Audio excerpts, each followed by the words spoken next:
पिछले 2 दिनों में हमने जीवन क्रियाओं के ऊपर काफी डिटेल में बात की है और आज मुझको लगता है फर्स्ट सेशन में हम उसको एक कंक्लूड करने की जगह में पहुंचेंगे। साथ में आपके कुछ क्वेश्चन आंसर हो तो उसको भी लेने का प्रयास करेंगे। फिर उसके बाद सेकंड सेशन से हम अपने मानव व्यवहार दर्शन को आगे अध्ययन को करेंगे। तो हम लोग 4 चैप्टर्स पढ़ चुके हैं अभी तक। इसके बाद 5वें चैप्टर से हम पढ़ना शुरू करेंगे। फिर आफ्टरनून का प्रोग्राम वैसे ही रहने का आशय है कि सोमकिया और आपकी प्रस्तुतियों का कार्यक्रम और शाम को हम एक और वीडियो देखेंगे। ऐसा एक ओवरऑल दिन का शेड्यूल सोचा। सोमवार आगे अगर आवश्यकता हुई तो उसमें चेंज भी कर सकते हैं, है ना? जैसा सबका मत होगा आवश्यकता बनेगी।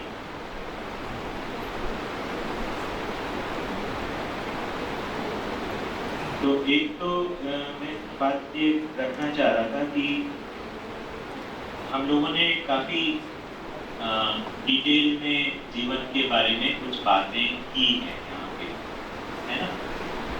तो मेरी नजर में जो आपने अभी तक इसको सुना है ये उससे जुड़ता है।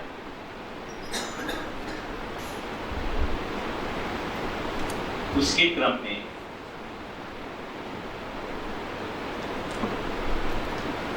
कि परिचय शिविर में एक तरीके से लोहार की चोट होती है, क्योंकि बड़ा जगह बनानी होती है। अध्ययन शिविर में सुनार की चोट होती है, इसमें माइन्यूट डिटेल्स को एड्रेस कर रहे हैं। तो ये जो है उससे आगे जुड़ ही रहा है और वो उसके साथ में बना ही हुआ है ऐसे। और माइन्यूट के अंदर कुछ वेरिएशन होते हैं तो वो रिजॉल्व होने की जगह पे जाते ही। इस तरीके से हम इसको लेकर चलेंगे तो हम एक सुखद स्थिति में पहुंचेंगे।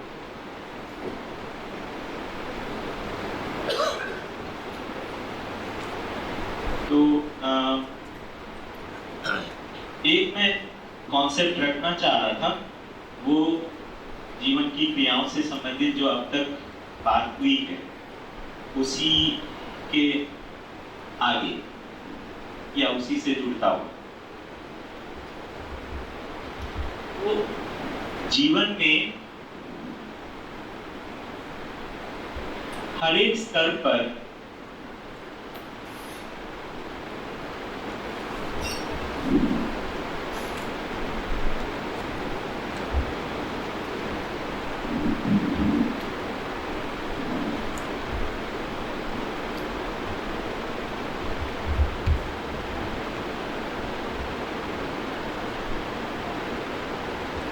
मैं हूं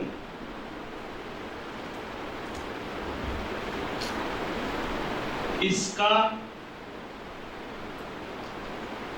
अनुभव करने के लिए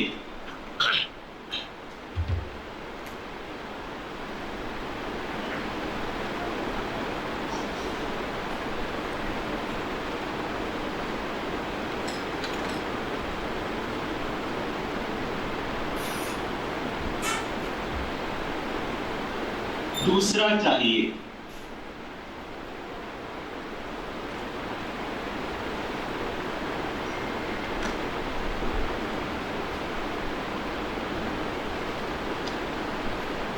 जो उसका पूरा मूल्यांकन कर सके।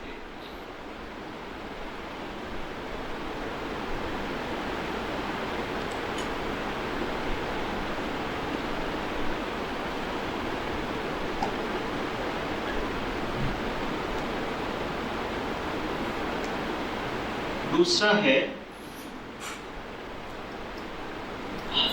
ये इसका शीर्षक ऐसे रख सकते हैं, जीवन क्रियाओं में सहअस्तित्व की पहचान।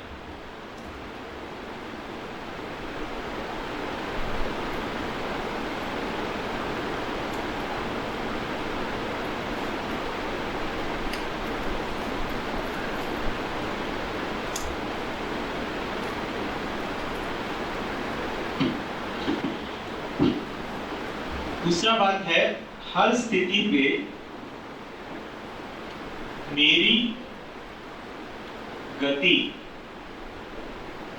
या शक्ति को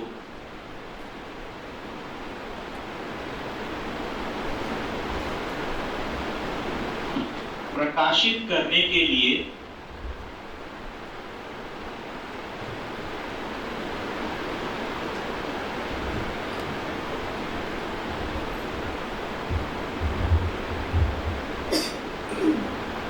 दूसरा चाहिए।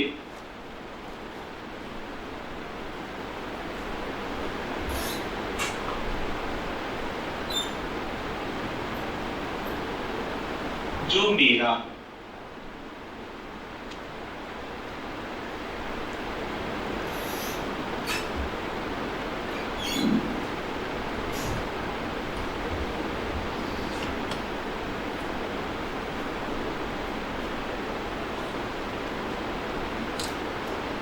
तो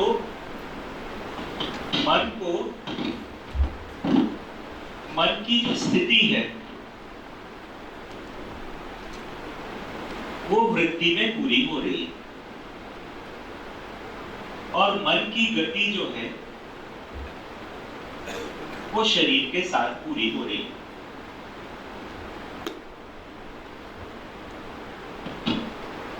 मन में जो आस्वादन हुआ वो प्रिय था या अप्रिय था, इसकी पहचान वृत्ति में ही हो रही है। उसका पूरा मूल्यांकन जो है वो वृत्ति में ही हो रहा है। तो मन की स्थिति वृत्ति में बन रही है। पूरी अगर स्थिति को देखें, और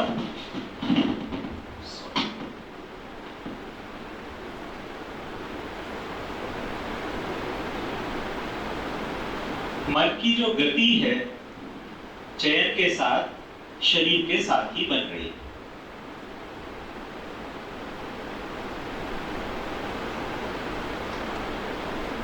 उसी तरीके से वृत्ति की गति जो है, वृत्ति की स्थिति जो है चित्त में ही बन रही है,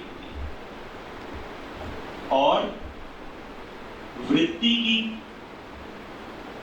गति मन के साथ ही बन रही है। इसका क्या उदाहरण हुआ? हमने बोला था मन जो है तुलन और विश्लेषण करता है। विश्लेषण का जो शीर्ष भाग है वो है निर्णय। निर्णय जो है जहां हुआ वो चयन होता है, निर्णय नहीं होता तो चयन नहीं होता। निर्णय का प्रमाण चयन में ही मिलता है।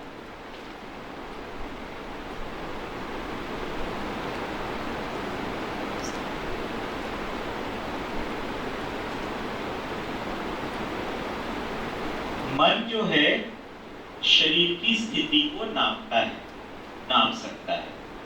शरीर की पूरी औकात को मन समझता है या उसको पहचानता है।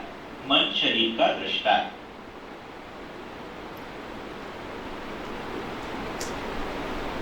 इस तरीके से सहअस्तित्व में हमेशा दो या अधिक रहेंगे।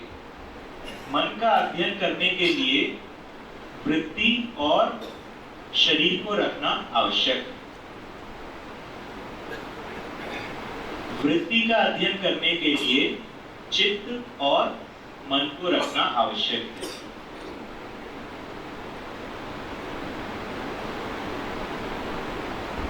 चित्त का अध्ययन करने के लिए बुद्धि और वृत्ति को रखना आवश्यक है।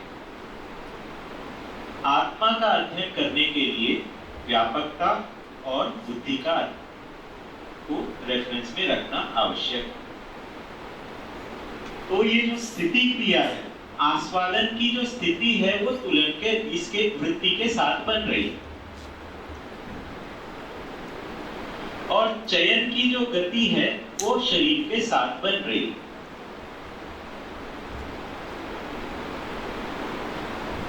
वृत्ति की जो स्थिति है वो चित्त के साथ बन रही है। वृत्ति की जो गति है वो मन के साथ बन रही है। अगर हम इस छोटी सी बात को नहीं पहचानते हैं तो ये क्रियाएं अलग अलग लिख सकते हैं, ये जुड़ते हुए समझ में नहीं आता है।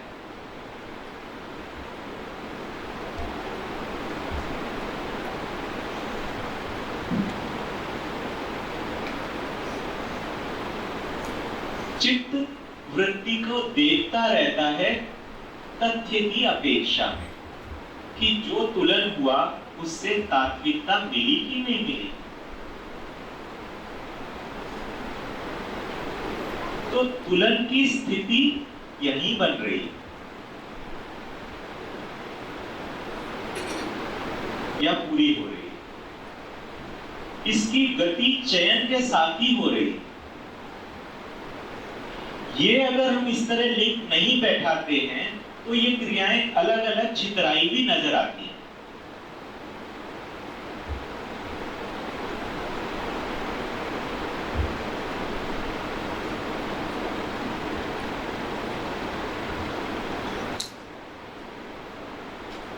अब हम ये लाल लाइन को क्रॉस करने की जगह में हैं।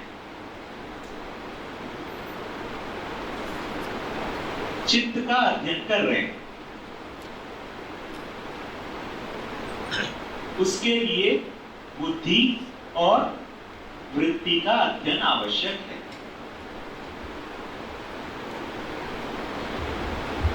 ये बैरियर क्रॉस करना है।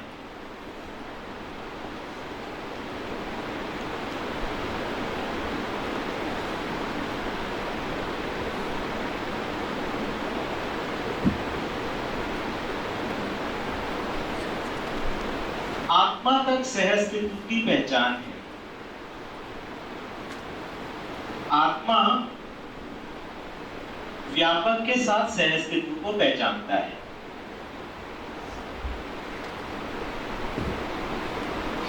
मैं हूं आत्मा, इसका अनुभव करने के लिए उसको दूसरा चाहिए। वहां पर वो उसको अनुभव करने के लिए व्यापकता ही है। व्यापकता के साथ में डूबे भीगे घिरे होने का अनुभव होता है। ये अनुभव का जगह केवल आत्मा में ही है और कहीं पर भी नहीं। डूबा भीगा घिरा होना आत्मा में ही अनुभव होता है।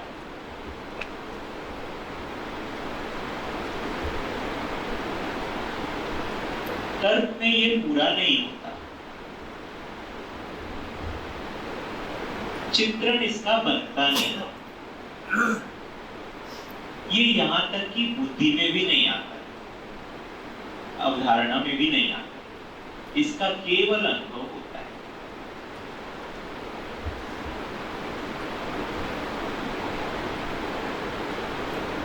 आत्मा को भी मेरा की आवश्यकता है।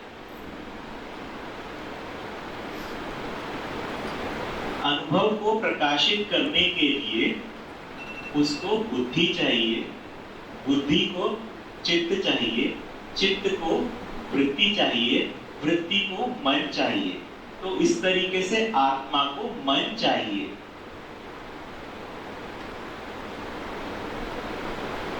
इसीलिए अनुभव का प्रमाण आचरण में ही होता है, नहीं तो अनुभव रहस्य है।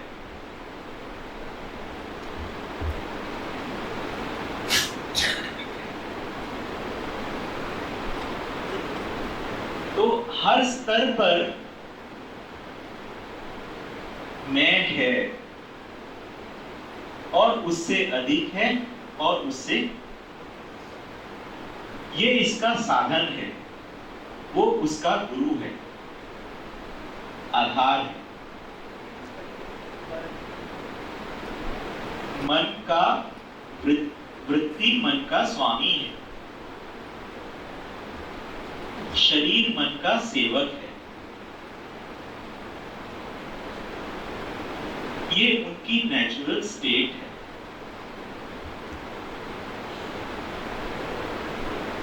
ये इंटर रिलेशनशिप जो है, ये नेचुरल हायरार्की है, ये शासन नहीं है।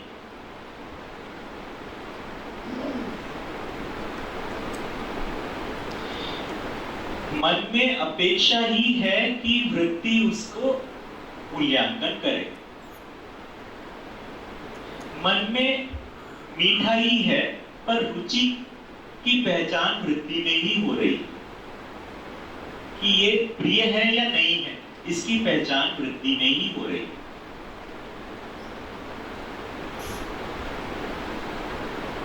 इसको आप थोड़ा मन में लाके देखिए, विचार करके देखिए इस पे कि इस विधि से जीवन की सभी क्रियाएं आपस में जुड़ती हैं और किसी विधि से जुड़ती नहीं।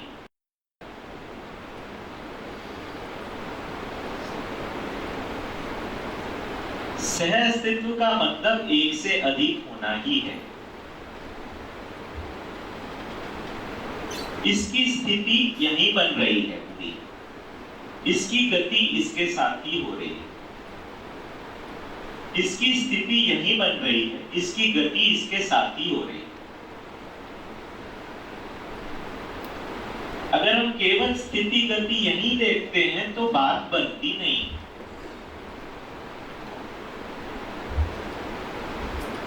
तालमेल की स्थिति बनती नहीं।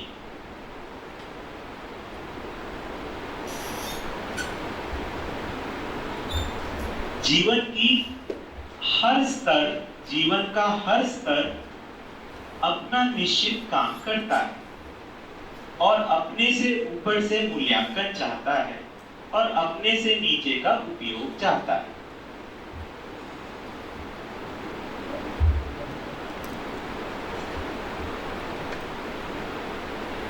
इसी विधि से हम इनके कनेक्टिविटी को एंड टू एंड देख सकते हैं।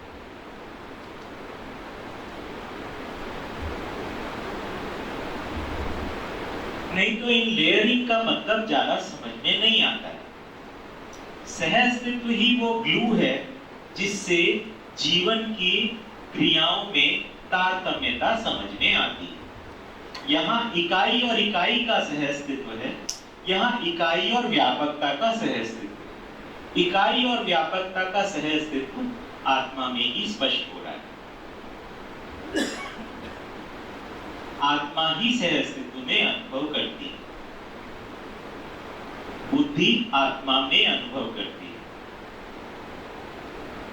चित्त बुद्धि में अनुभव करता है, वृत्ति चित्त में अनुभव करती है और मन वृत्ति में अनुभव करता है। इस पर कोई प्रश्न बनता हो तो उस पर थोड़ी चर्चा हो सकती है।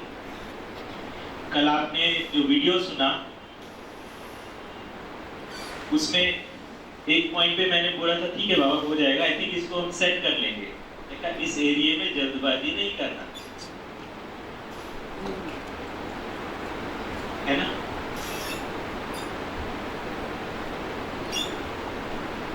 क्योंकि यहां अपन कुछ गलत बैठाए रहते हैं, सालों तक अटक जाते हैं।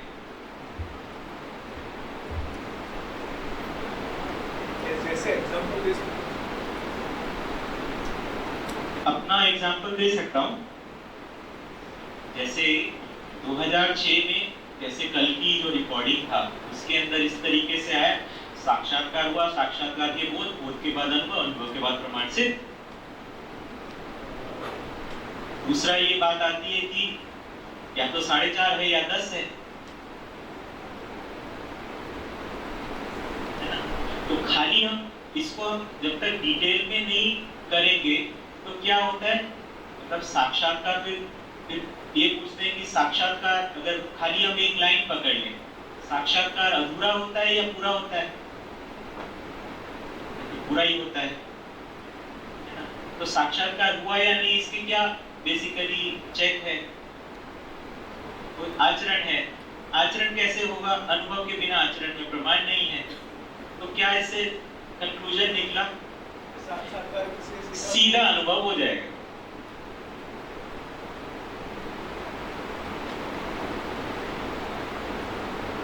आप देख रहे हैं उसकी फैलेसी। मतलब सुना और सुन के सीधा अनुभव हो गया, या फिर कुछ नहीं हो रहा है जब तक बेसिकली अनुभव नहीं हो रहा है।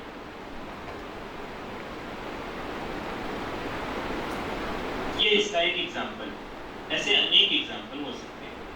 यानी सर इसका जैसे साक्षात्कार से वैसे तो अनुभव, यानी कल हमारे ग्रुप में दूसरे में यही हुआ, यही बात हुआ कि साक्षात्कार ही अवधारणा के रूप में बोध है, बोध के तत्कालीन अनुभव हुआ, अनुभव परमात्मा को हुआ, उसके बाद वापिस जो अनुभव मूलक विधि से वापिस प्रमाणित करने का बात हुई। तो अभी ये क्रम है क्या, यानी अभी इसमें क्या ये पॉलिसी को कैसे ठीक किया जाए? कोई उसी के लिए अपन इतनी सब बात किए 2 दिन तक। देखिए बाबा जी के साथ में चीजें क्रम से खुली हैं, जिसके अंदर कभी कभी 2-2, 3-3 साल लगे।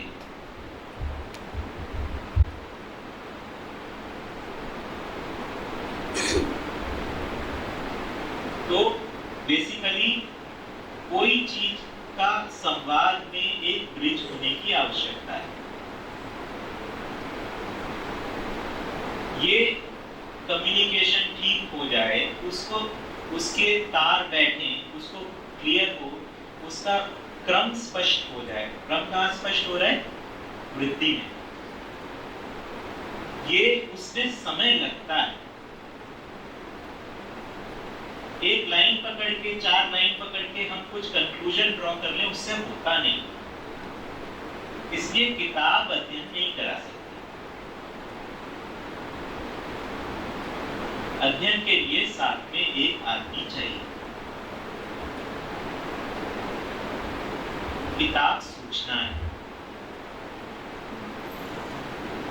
सूचना के साथ उसको कुछ समझा हुआ आदमी चाहिए और उसको समझने वाला आदमी चाहिए, तभी उसका कुछ अर्थ बनता है।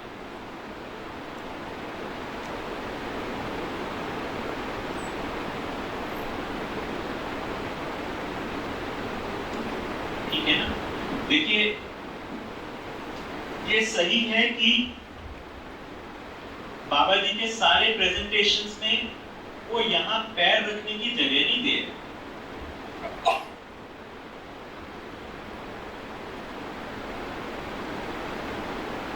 कि इसके अंदर स्टेजेस बनाने की जगह नहीं दे रहे।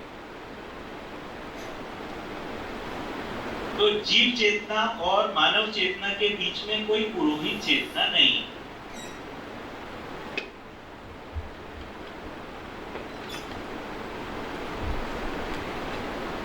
कल जो मैंने निवेदन किया था, हास, आभास और साक्षात्कार के यूनिवर्सल और कॉमन स्टैंडर्ड बनाना पॉसिबल नहीं मेरे अनुसार। यही कारण है बाबा जी ने भ्रम और जागृति को डिमार्केट किया। जागृति के आधार पर जागृति क्रम का मूल्यांकन है। जागृति क्रम में हम अपना मूल्यांकन कर सकते हैं।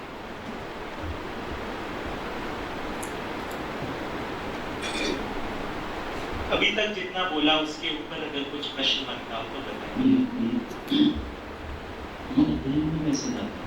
हाँ, अध्ययन में कैसे जाता? सीधा चयन होता है तुरंत और उसके बाद साक्षात्कार में क्लियर थी। ये वाली बात भी कल आई थी कि सीधा तुलन होके वो साक्षात्कार हो जाता है ना?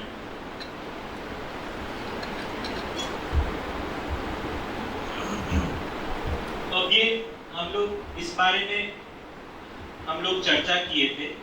हम पात्रता के अनुसार ग्रहण करते हैं। ठीक है ना? तो पात्रता के अनुसार हम मानते क्या कहा जा रहा है और उसके अनुसार सूचना बनती है, सूचना चित्रण में जाती है।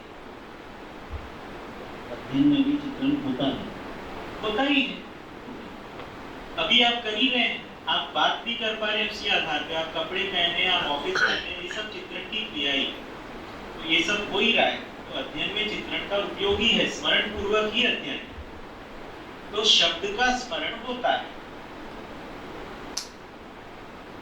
अब ये जब साक्षात्कार हो रहा है तब तुरंत से उसकी वापस स्मृति बनने की आवश्यकता नहीं है, अब उसको देखने की ही आवश्यकता है।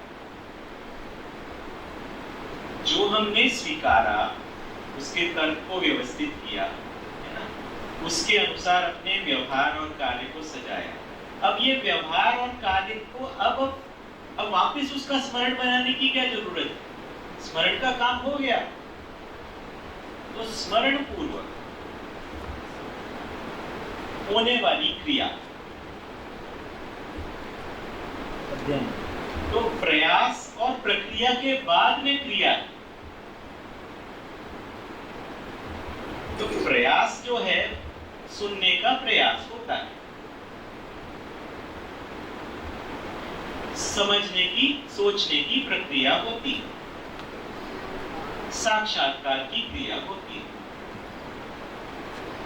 इस समय जब ये हो रहा है तब उस समय स्मरण की, बाबा जी इसमें ये बोले अंतःकरण में जाके इसकी चर्चा ही नहीं करोगे, इसको भी वापस स्मृति में बना लिया।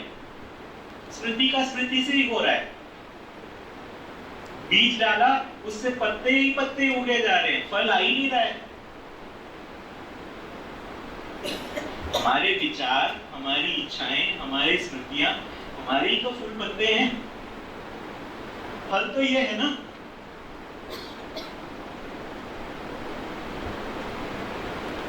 भाषा से भाषा गढ़ने का काम यहां पर हो रहा है।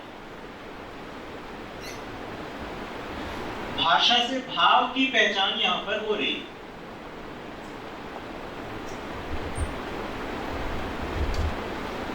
इसलिए कहा साक्षात्कार में चित्रण नहीं होता। जब ये अध्ययन में चित्रण नहीं होता, सीधे साक्षात्कार होता है तुरंत। उससे पहले उसका ग्राउंड बन गया।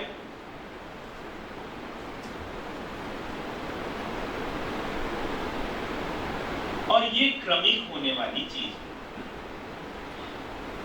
है। तो इस क्रमिक के ऊपर एक बार बाबा जी के साथ में एक चादर के ऊपर बैठे थे, तो पूछे कि मतलब ये आप कहते हो साक्षात्कार क्रमिक होता है ना? तो अब इसका मतलब क्रम में कुछ हुआ और कुछ अभी नहीं हुआ, है ना? तो इसको कैसे देखें? तो मतलब साक्षात्कार के टुकड़े होते हैं, ऐसे मानना पड़ेगा। बोध के टुकड़े होते हैं, ऐसा मानना पड़ेगा। जबकि आप कहते हैं कि साक्षात्कार समग्रता का होता है, तो इसको कैसे बैठाएं?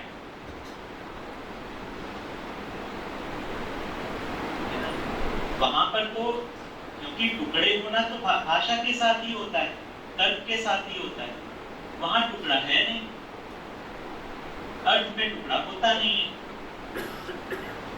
तो उन्होंने स्टूल एग्जाम्पल दिया, देखो हम इस चादर पे बैठे, चादर का ये कोना भी चादर है, वो कोना भी चादर है, ये पूरा चादर है।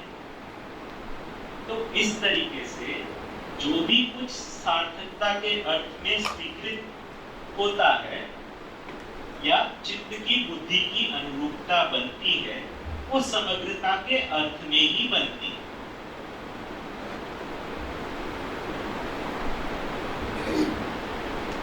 ये कम्युनिकेट हुआ। बुद्धि, चित्त की बुद्धि की जो अनुरूपता जितनी भी सीमा में बनती है, वो समग्रता के अर्थ में ही बनती है।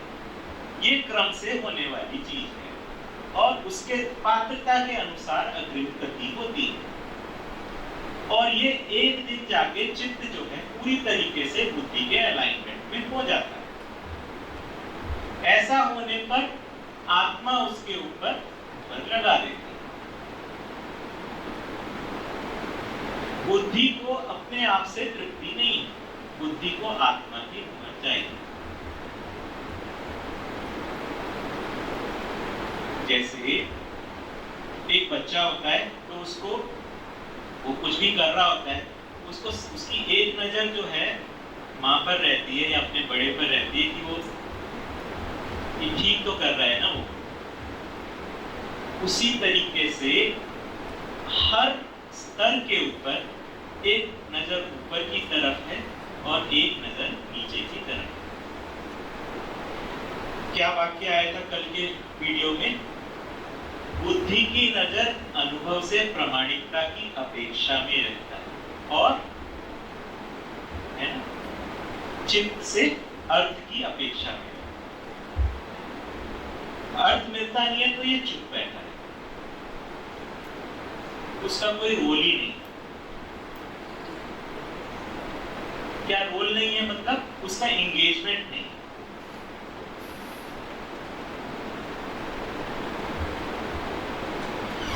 आत्मा और बुद्धि का तटस्थ प्रभाव है। तो मेरे विचार से तो ये लाल लाइन को अपने को हटा देना है।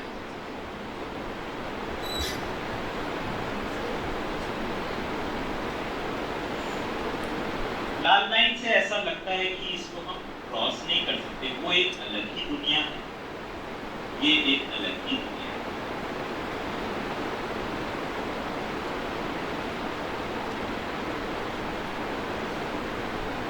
इसके तटस्थ प्रभाव भ्रमित अवस्था में भी बना हुआ है।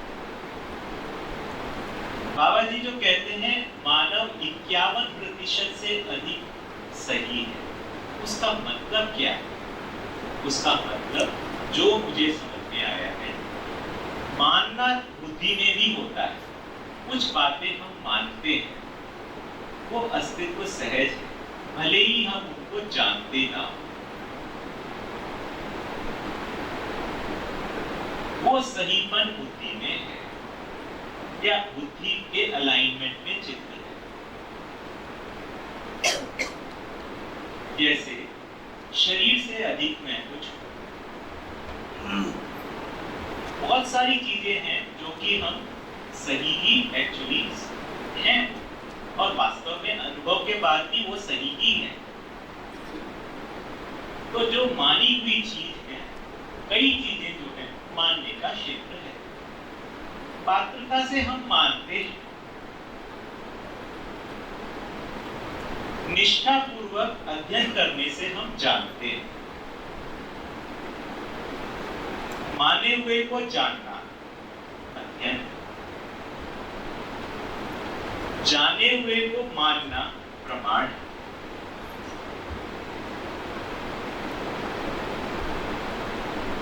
अध्ययन माने हुए को जानना है, प्रमाण जाने हुए को मानना है।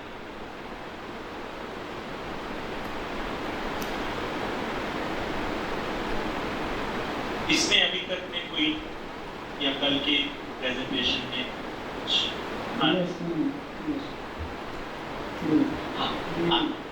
साक्षात्कार में एक्चुअली किस वस्तु का साक्षात्कार होगा?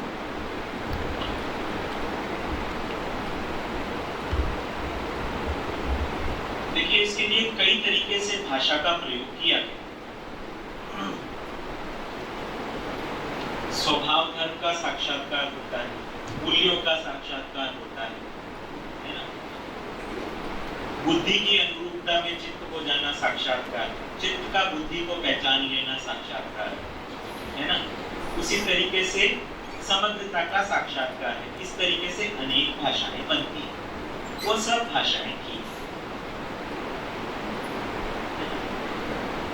हम कभी भी ये नहीं कह पाएंगे मेरे अनुसार कि मुझको गाय का साक्षात्कार हो गया, मानव का साक्षात्कार नहीं, या पत्थर का साक्षात्कार हो गया। जो बात की थी कि चीजें आपस में जुड़ी हुई हैं, तो यहाँ पर एक्चुअली गणना का क्षेत्र पीछे छूट गया।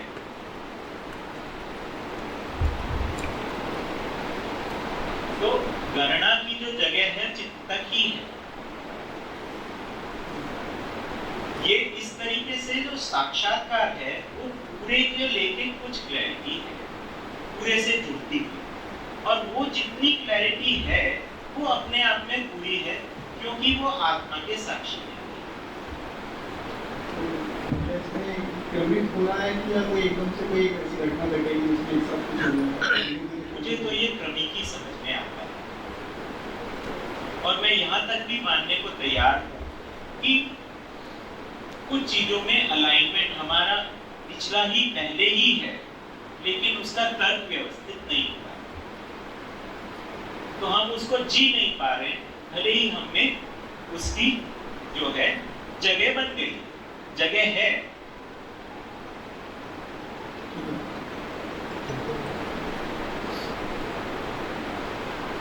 तो जब तक वो, तो इसलिए बाबा जी से इस लाइन में हमेशा इस बात पे स्थिर थे, साक्षात्कार हुआ है इसका एक ही चेक है जीना। जीने में आया तो साक्षात्कार हुआ, नहीं तो पूंजी भांग साक्षात्कार नहीं।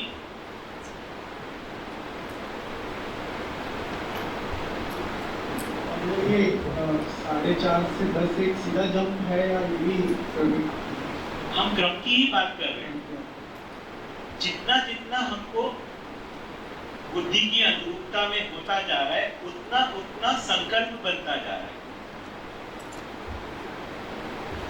और जितना जितना हमको स्वीकार होता जा रहा है, बुद्धि की अनुरूपता में होता जा रहा है, वो सब का सब आत्मा की साक्षी में हो रहा है। वो हिलता नहीं है, हिलता है तो वो नीचे ही।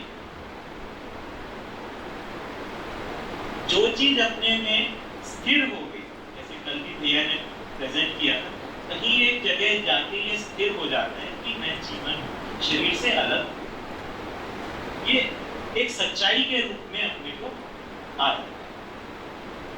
ये एक बहुत महत्वपूर्ण घाट है।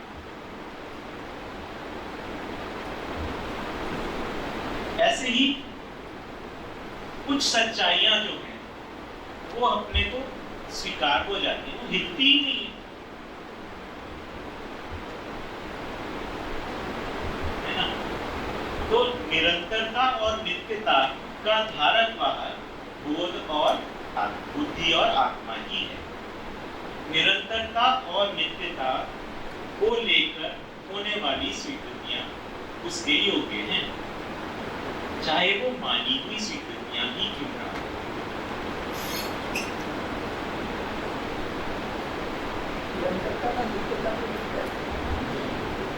जो स्वीकृतियां हैं वो चाहे मानी हुई क्यों ना हो, मानना जो है वो अनुभव तक छू रहा है।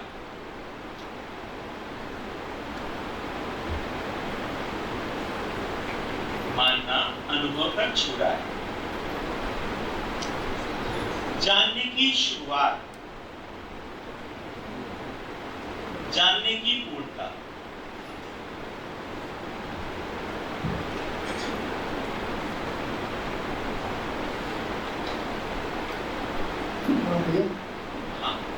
हाँ, कल यहाँ पे वो 2 लाइनें लिखी हुई थी, भाषावास, दो परिवेश जब हार्मनी में आ जाते हैं तो, हाँ हाँ, तो चाहे व्यक्ति मन से अलाइन हो जाए या मन हाँ, व्यक्ति से अलाइन हो जाए, हाँ, और आपने सुनी बात कही थी कि इसमें नेगेटिव पॉजिटिव कुछ नहीं। मैंने ये कहा था कि हमें वृत्ति के अनुसार मन हो जाए या मन के अनुसार वृत्ति हो जाए, तो एक तालमेल होता है जो सुखद स्थिति है, जो भास। पर वो भास जिसमें मन के शरीर मूलक आस्वादन के अनुरूप वृत्ति हो जा रही है, वो भास आभास के लिए वस्तु नहीं बन रहा है। वो भास आभास जो है बोध के अनुरूप नहीं होगा। तो इसलिए भास और आभास जो है इसका ये भास और आभास जीवन में होने वाली प्रक्रिया है, मन, वृत्ति और चित्त में। मन, वृत्ति और चित्त में सम और विषम दोनों हो सकता है। तो इसलिए ये अलाइनमेंट्स जो है दोनों तरफ से होने की संभावना है। इसको प्रत्यावर्तन नहीं बोलेंगे यदि ऊपर वाला नीचे नहीं। प्रत्यावर्तन यही है कि मन वृत्ति के अनुरूप हो जाए। हाँ, ये अनुभव से पहले मन वृत्ति के अनुरूप हो जाता है तो मन को वृत्ति का अनुभव हुआ ऐसा बोल सकते हैं। उसकी निरंतरता नहीं बनती, तो भास टूट जाता है, तो इसको अनुभव नहीं बोलेंगे। इसको अनुभव नहीं बोला पाए।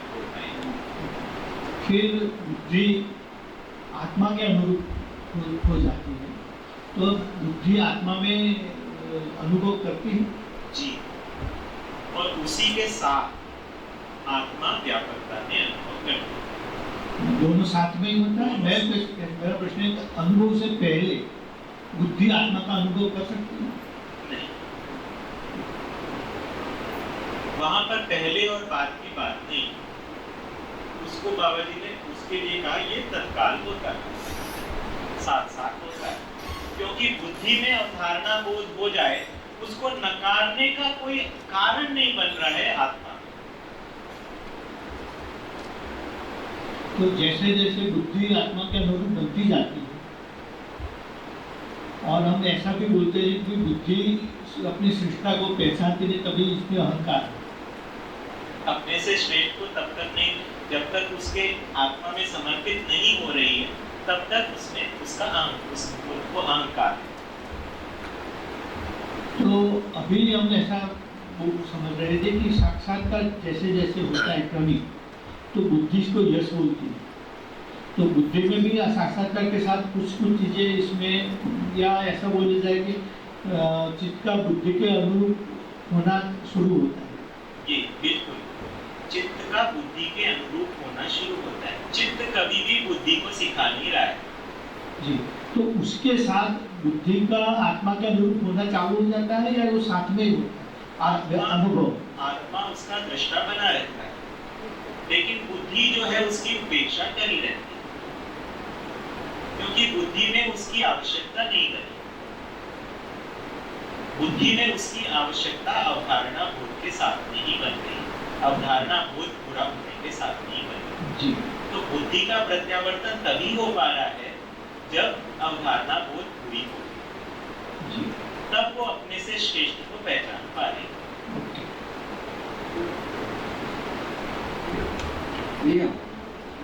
सिखाने वाली बात तो आई है अभी, ये फिर नीचे मन जो है ये वृत्ति को सिखाता है भ्रमित अवस्था। कहना है कुछ बन रहा है। मन जो है उस मन, अभी हम मन से शरीर से सीखे हैं सारा कुछ।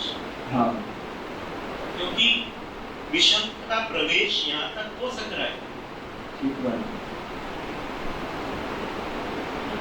तो शोभ इसीलिए तो है। तो फिर इनमें तो फिर मतलब अपने से श्रेष्ठ को सिखाना बात हो रही है। यही एक्चुअली पीड़ा है। यदि एक प्रकार से मन का क्षोभ है, वृत्ति का क्षोभ है। अब बुद्धि का क्षोभ जो है वो है उसकी आत्मा में अनुरूपता ना हो। और भैया एक जो पॉइंट नजर आ रहा है वो ये सिखाने के आधार पर एक स्पष्टता जो बन रही है कि बुद्धि को चित्त सिखा नहीं पाएगा, क्योंकि उसकी ऐसी स्थिति नहीं है कि वो उसको सिखाया जा सके। वो समस्थिति के साथ है ना। बिल्कुल, एक्चुअली वो सिखाना नहीं होता है, उसको प्रभावित करना होता है। ठीक बात। या उस प्रभावित करना भी नहीं होता है, उससे प्रभावित हो जाता है। जैसे फ्रिज के अंदर है ना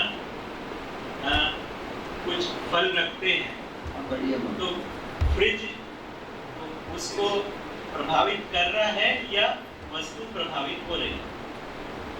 हाँ, तो इसका मतलब ये है कि तुलन जो है वो मन का जो क्रियाकलाप है उससे प्रभावित हो रहा है। ऐसा ही है, क्योंकि उसकी अभी मजबूती नहीं बनी, तो प्रभावित हो रहा है। लेकिन अच्छी बात क्या है, यहाँ एक फिल्टर लगा हुआ है, बुद्धि को प्रभावित चित्त कर नहीं सकता है। ये बात एक जो ये जीवन का डिजाइन, ये डिजाइन से इसमें ये बात पकड़ में आ रही कि भाई यहाँ जागने की स्थिति संभव होती। तो आप कितना भी कर लो, कितना भी आप युवल हरारी का विजन बना लो, यहाँ पर नहीं पहुंच पाए, बुद्धि के पास आप पहुंच नहीं पाए और वो पीड़ा बनी ही रही। वो पीड़ा बनी। इसलिए जो नीचे वाला डिजाइन है, इसमें कितना ही हम जी लें, ये आखिर में पीड़ा ही देता। ऑन द पॉजिटिव साइड, इसमें इस डिजाइन को अगर बुद्धि के अनुरूप बना लेते हैं तो जागृति का रास्ता बन जाता है। वो पॉजिटिव हो गए, इसको डिजाइन को बुद्धि के अनुरूप बनाया तो हम जागृति की ओर बढ़े। संजना बेटा,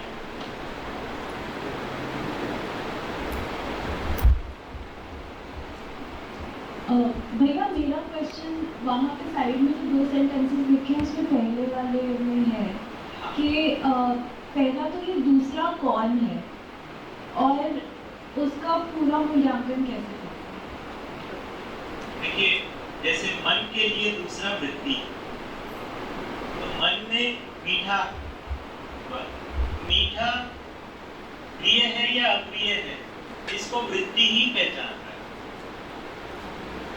है ना। तो मन की स्थिति इस तरीके से वृत्ति में पूरी हो रही। अगर मान लो केवल यही होता मीठा मीठा मीठा, उसको प्रिय पहचानने वाला कोई नहीं होता, तो ये क्रियाएं का जोड़ जुगाड़ नहीं बैठे।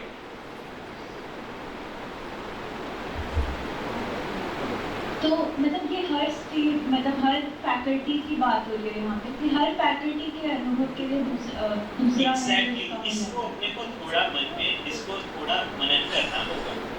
और आत्मा के लिए दूसरा कौन है? व्यापक सत्ता, लेकिन और वो व्यापक उसको व्यापक में व्यापक और उसमें केवल डूबा भीगा घिरा होने के रूप में समझ में आ रहा है। व्यापक और आत्मा सह अस्तित्व के रूप में समझ में आ रहा है। ये दो नहीं है, ये दो मतलब ये दोनों का सह अस्तित्व है, ये हो रहा है। जैसे समाधि में बाबा जी इस स्थिति में पहुंचे कि मैं हूं, व्यापक सत्ता है, लेकिन मैं इससे अलग हूं या मैं ही ये हूं, ये क्लैरिटी नहीं।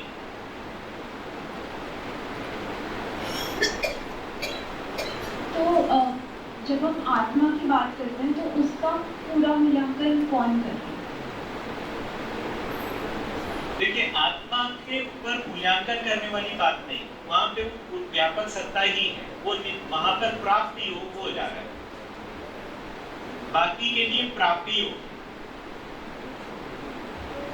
प्राप्ति योग मतलब इकाई के साथ, वो फिर उसके बाद में कहीं भी जाए वो उसके साथ में बनी है। तो अब जीवन का निरंतर स्वतंत्रता जो है वो वहां पर प्रमाणित हो रही। जीवन जो है, जो कि अणुबंधन भार बंधन से मुक्त हुआ था, आशा बंधन में आया था, फिर आशा बंधन से विचार बंधन में आया, फिर इच्छा बंधन में आया। उसकी बंधन की मुक्ति जो है वो यहाँ पर हो रही है जब वो व्यापकता में अपनी स्थिति को पा रहा है। आत्मा की स्थिति व्यापक सत्ता में ही है। ऐसे होने पर पूरे जीवन की स्थिति व्यापक सत्ता में हो जाती है। ऐसा होने पर मानव की स्थिति व्यापक सत्ता में स्पष्ट हो जाती है। फिर उसका व्यवहार स्पष्ट होता है, हर स्तर के ऊपर मैं और मेरा स्पष्ट हो रहा है। इसको थोड़ा सा बैठाना होगा। हर स्थिति अपने से ऊपर में पूरी हो रही है, हर गति अपने से नीचे में पूरी हो रही है। होना और रहना,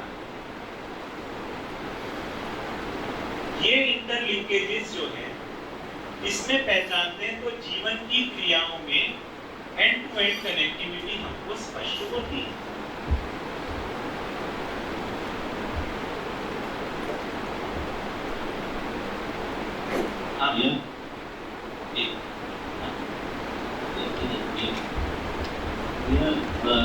एक तो हमने बोला कि मन वृत्ति के मूल्यांकन की अपेक्षा में रहता है और हर क्रिया जैसे वृत्ति भी चित्त की सहमति में रहती है, ऐसे चित्त भी बुद्धि की सहमति में रहता है। और अभी भी हमने बोला कि ऊपर वाली क्रिया, सूक्ष्म क्रिया और स्थूल क्रिया के बीच में पूर्ण कोई भी एक क्रिया बीच वाली हो रही है ऐसा। लेकिन बुद्धि के केस में बुद्धि आत्मा की सहमति या फिर आत्मा की मूल्यांकन की अपेक्षा में नहीं है, ऐसा सा भास हुआ, ऐसा सा भाषा बनी बीच में। तो ऐसा है या फिर क्या ऐसा हुआ है? बुद्धि को भी आत्मा की आवश्यकता है, उसके पहले अहंकार है। एक्चुअली अगर देखें तो जागृति का मूल पॉइंट या उसका जो मूल बिंदु है वो यहीं पर ही है। आत्मबोध हो जाता है, साथ में व्यापकता में अनुभव हो जाता है। सारा जो क्रियाकलाप है वो चित्त को बुद्धि के अनुरूप बनाने का है। लक्ष्य के अर्थ में स्वनिरीक्षण, परीक्षण, सर्वेक्षण करना है। लक्ष्य इच्छा में होता है, समाधान समृद्धि लक्ष्य के अर्थ में स्वनिरीक्षण होना है। समाधान समृद्धि के अर्थ में परीक्षण होना है। समाधान समृद्धि के अर्थ में सर्वेक्षण होना है। इस तरीके से हम देखते हैं तो ये चित्त के तदाकार होने की स्थिति बनती है।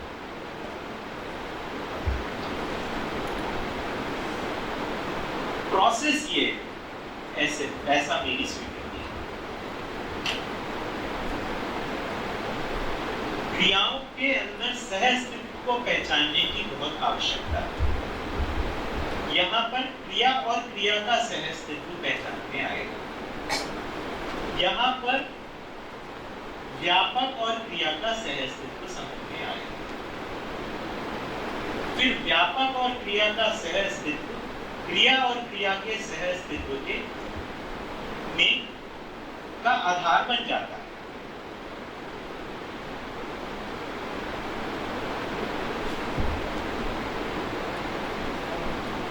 सारा पुरुषार्थ जो है वो चित्त को बुद्धि के अनुरूप बनाने में है।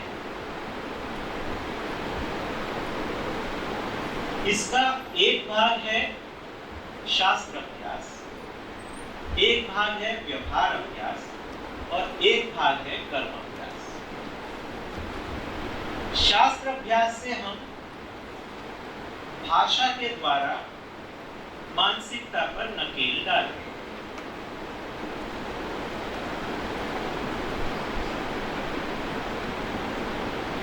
व्यवहार अभ्यास और कर्म अभ्यास उसी के पुष्टि में है।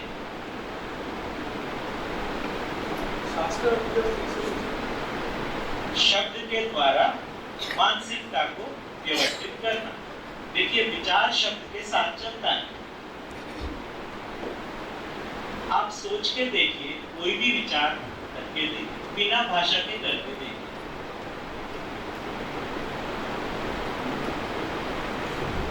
शब्द के साथ ही विचार,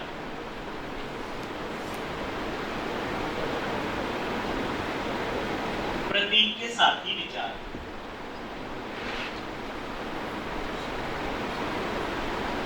अब यहां पर कह रहे हैं कि प्रतीक से आगे चल सकते हैं। यहां पर शब्द नहीं,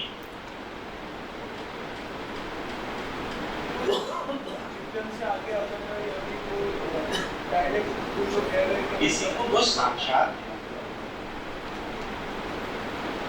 वो साक्षात इंद्रियों से ऊपर ही है। वो साक्षात जो होते हैं वो इंद्रिय गोचर से ऊपर ही है। वो इंद्रिय गोचर से वही तो मतलब इंद्रियों की सीमा से आगे।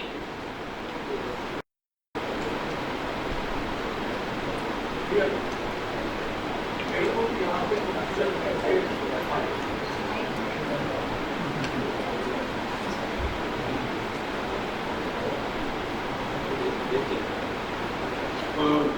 हम कह रहे हैं कि चित्त के अनुरूप जब बोध के अनुरूप जब चित्त हो जाता है तो बोध हाँ बोलता है।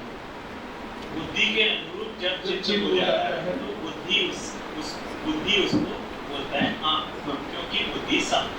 बुद्धि सम है, यानी इसमें मेरे को सब में कंफ्यूजन है कि बुद्धि हाँ किस आधार पे बोल रहा है, क्योंकि उसके पास ऑलरेडी वो नॉलेज है। नॉलेज नहीं है तो वो उसका मेक सम है, ऐसा ही उसकी भाषा में। मेक सम यानी जैसे मन आस्वादन कैसे कर लेगा, क्योंकि उसका मेक ऐसा है कि वो रस को पहचान सकता है। यानी कहीं ना कहीं तो नॉलेज होगा ना, यानी जैसे वो हाँ बोलने का आधार तो कुछ तो होना चाहिए ना, बिना आधार वो हाँ कैसे बोलेगा। इसका इतना ही उत्तर है कि उसका मेक ऐसा है,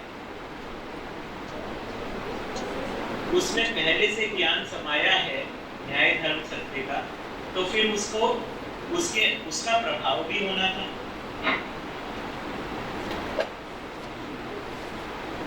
वो न्याय धर्म सत्य का धारक वाहक हो सकता है।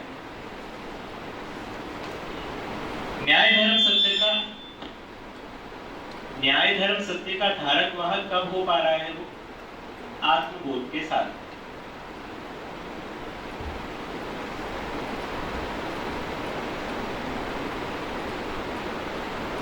अब इसको पहचाना हो,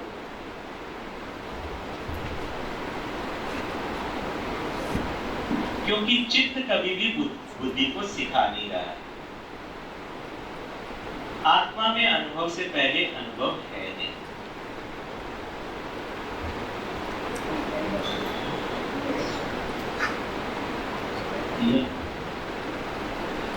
चिंतन को स्पष्ट करें। हाँ, चिंतन को जो जैसे तुरंत की जो स्थिति, यह जो तुरंत की स्थिति है उसमें भी वो भी तो अपने मेघ के साथ हर चीज ऐसा ही वो बुद्धि में हर चीज के साथ तुरंत कर पाता है। आप देखिए आप सोडियम का परमाणु सोडियम जैसा क्यों है? उदन में क्रिया के खिलाफ न्याय धर्म सत्य को हम चिंतन में डाल सकते, पर ये चीज बुद्धि को सिखा नहीं सकता, ऐसा बात। लेकिन वहाँ नहीं है ना सर, वहाँ आप दूसरी वस्तु डाल ही नहीं सकते। वहाँ एक वे है ना, वो भैया ने दिखाया था ना।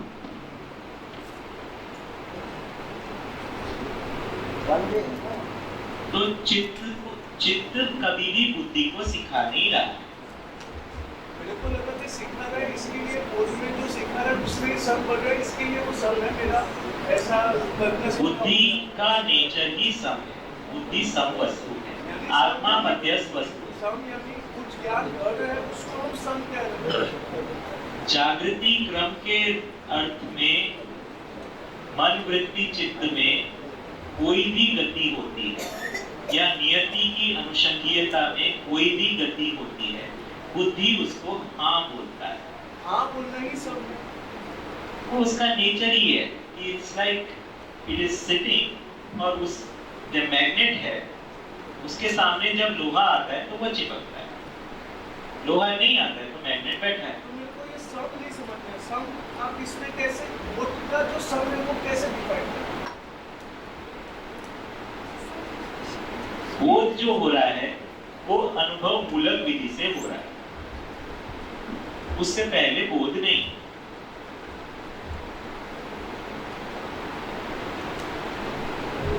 चित्त बुद्धि की अनुरूपता में हो रहा है, उसको जब हम बुद्धि के वेंटेज पॉइंट से या उसके दृष्टिकोण से देख रहे हैं तो उसका नाम अवधारणा बोध, और जब उसको चित्त के स्तर से देख रहे हैं तब उसका नाम साक्षात्कार,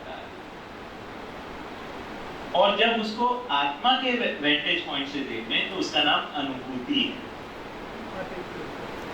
एक ही बात है, वो तीनों एक ही चीज है। वस्तु के रूप में क्या हो रहा है? केवल चित्त जो है बुद्धि की अनुरूपता में हो रहा है। बुद्धि सम वस्तु है। देखिए, ये कोई अस्तित्व में सह अस्तित्व में डूबे भीगे, सत्ता में डूबे भीगे घिरे होने से प्रकृति में पूर्णता की दिशा बनी है। उससे ऐसे गठन बने।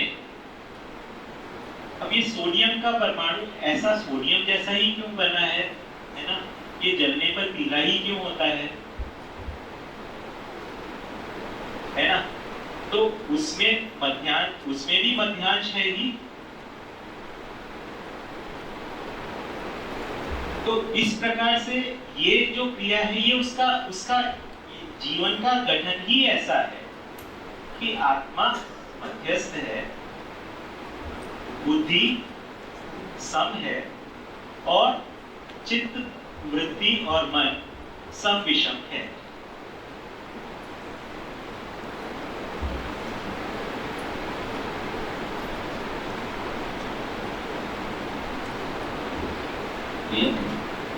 हाँ,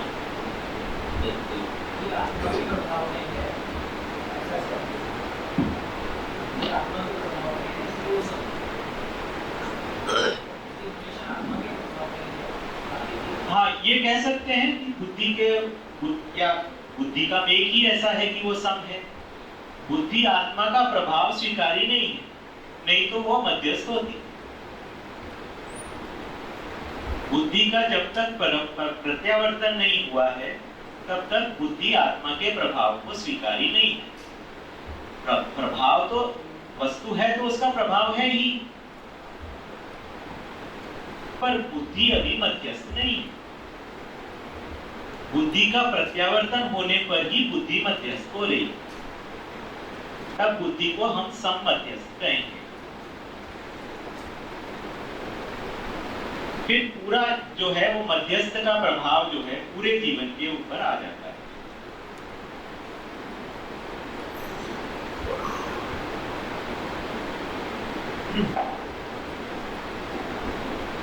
तो ये वाला बात हम ध्यान रखेंगे कि कैसे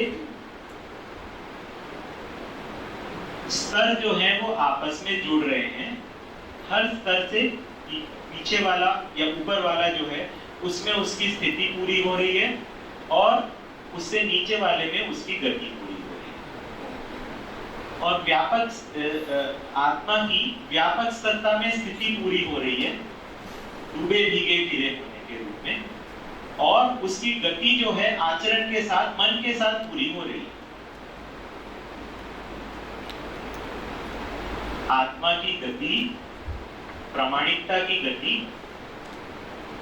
चयन तक छू रही है।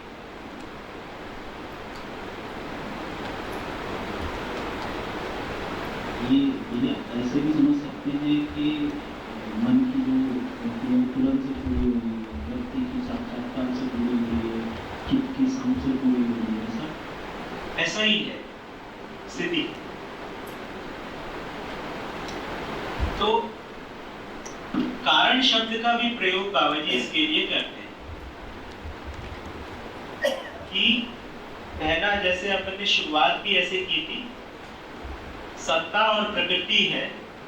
सत्ता कारण है, प्रकृति क्रिया है।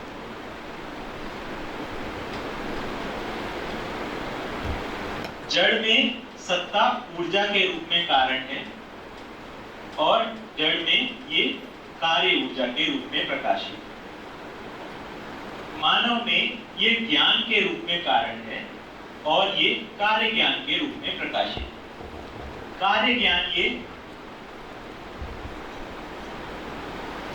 13 डिजिट में हो रहा है। 4 विषय, 5 संवेदनाएं, 3 ऐषणाएं और 1 उपकार। इसमें से शरीर से जो हो रहा है उसको कहा अध्यास, और अनुभव से जो हो रहा है उसको कहा संस्कार।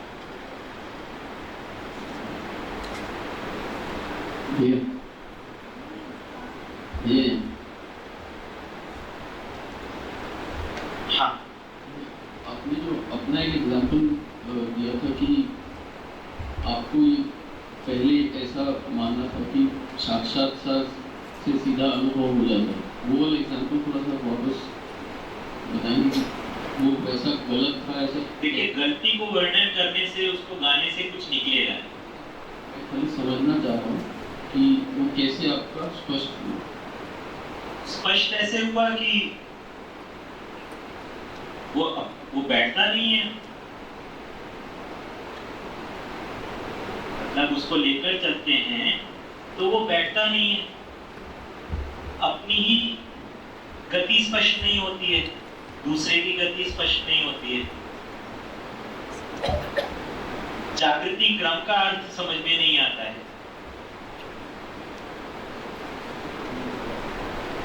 तो इसलिए वो बैठता नहीं। तो किसी तर्क में वो बैठ जाता है पर किसी जगह वो बैठता नहीं। जब बैठता नहीं है तो उसकी पीड़ा होती है। ऐसा ही है। तो सही को अपन रखेंगे, उससे ज्यादा कुछ निकलेगा नहीं कि आपने क्या क्या गलतियां की, क्या क्या जगह आपका गलत अनुमान बन गया, उससे क्या निकलने वाला है? उससे कंफ्यूजन ही होगा।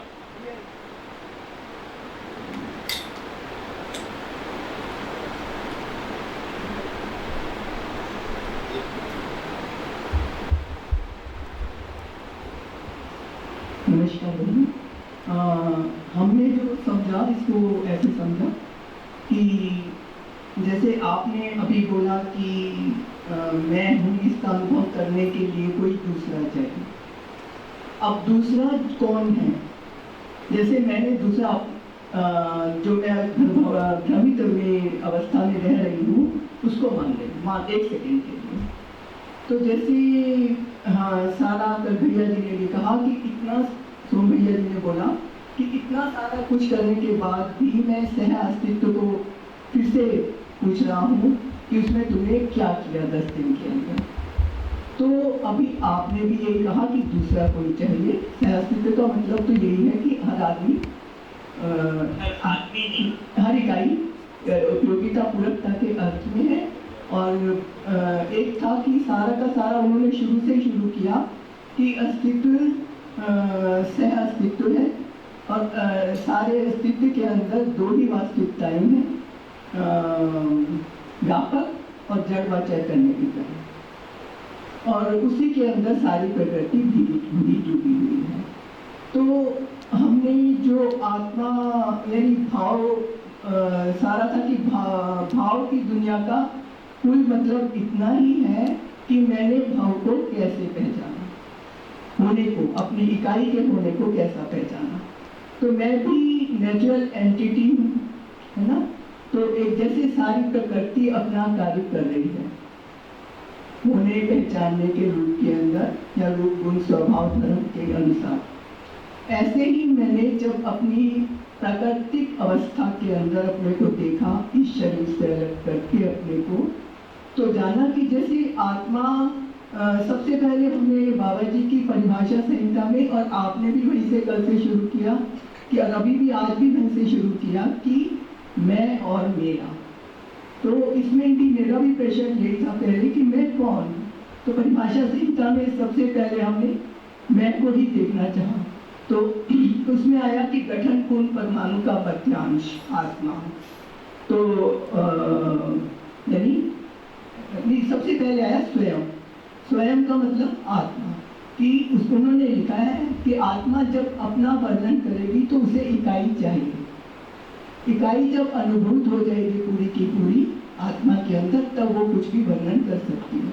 तो इस तरह से हमने पहचान कर कि स्वयं का मतलब मानव व शरीर का संयुक्त रूप। और एक मिनट, मानव और शरीर के संयुक्त रूप का नाम संयुक्त मानव और शरीर के नहीं, शरीर व जीवन के संयुक्त रूप का नाम मानव है। और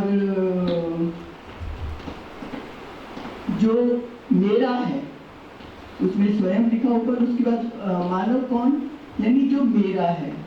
अभी ये कंफ्यूजन है कि मेरा क्या, तो उन्होंने कहा कि उसमें आया वहाँ आत्मा नहीं है, यानी बुद्धि चित्त वृत्ति और मन, ये मेरा। और रुक जाइए, थोड़ा आपका वेरिएट हो रहा है। जब हम जीवन का अध्ययन कर रहे हैं, जीवन में मैं जो है वो आत्मा है, मेरा का मतलब बुद्धि चित्त वृत्ति और मन। जब हम मानव का अध्ययन कर रहे हैं तब मैं जीवन है, और मेरा शरीर। अभी तो जब हम परिवार का अध्ययन कर रहे हैं, तो मैं एक परिवार का सदस्य हूँ और ये मेरा जो है स्वधन स्वनारी इस रूप में पहचानने आ रहा है। इस तरीके से मैं और मेरा की सोपानवत व्याख्या हो रही है, ठीक है ना। तो इसको अभी हम फोकस जिस पर कर रहे हैं वो कर रहे हैं जीवन के ऊपर, है ना। तो जीवन में भी 5 स्तर हैं और हर 5 स्तर पर मैं की पहचान है और मेरा की पहचान है। तो मन जो मैं है उसके लिए मेरा शरीर है और उससे अधिक वृत्ति है। वृत्ति के लिए मेरा मन, वृत्ति का स्वामी चित्त है, वृत्ति का सेवक मन है। मन का स्वामी वृत्ति है, मन का सेवक शरीर है। इस तरीके से स्वामी सेवक शायद भाषा जो है पुरानी है, पर जो है आशय ये है कि ये इसमें एक नियंत्रण का स्वरूप है, तालमेल का स्वरूप। जो अधिक विकसित है वो कम विकसित के लिए पूरक है, जो कम विकसित है वो अधिक विकसित के लिए उपयोगी है। इस प्रकार से ये जो सूत्र है ये मूलतः जीवन में भी मिलता है। तो इसको अपन थोड़ा बैठाएंगे, किस तरीके से जीवन की हर स्तर के ऊपर क्या क्रिया है उसको हमने थोड़ा डिटेल में किया। आज हमने ये बात की कि हर स्तर जो है वो पिछले और अगले के साथ में उनकी स्थिति और गति बन रही है। मन की स्थिति जो है वृत्ति में पूरी हो रही है और मन की गति शरीर के साथ पूरी हो रही है। उसी तरीके से so on and so fourth. आत्मा का जो स्थिति है व्यापक सत्ता में बन रही है और आत्मा की गति बुद्धि के साथ बन रही है।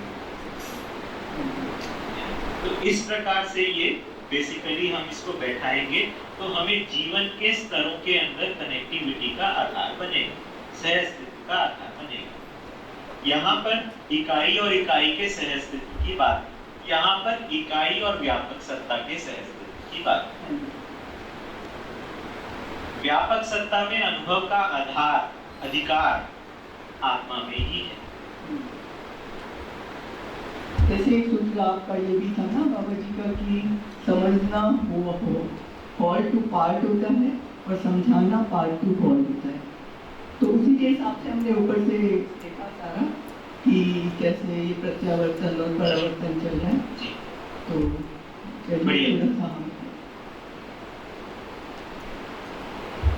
कोई और पॉइंट?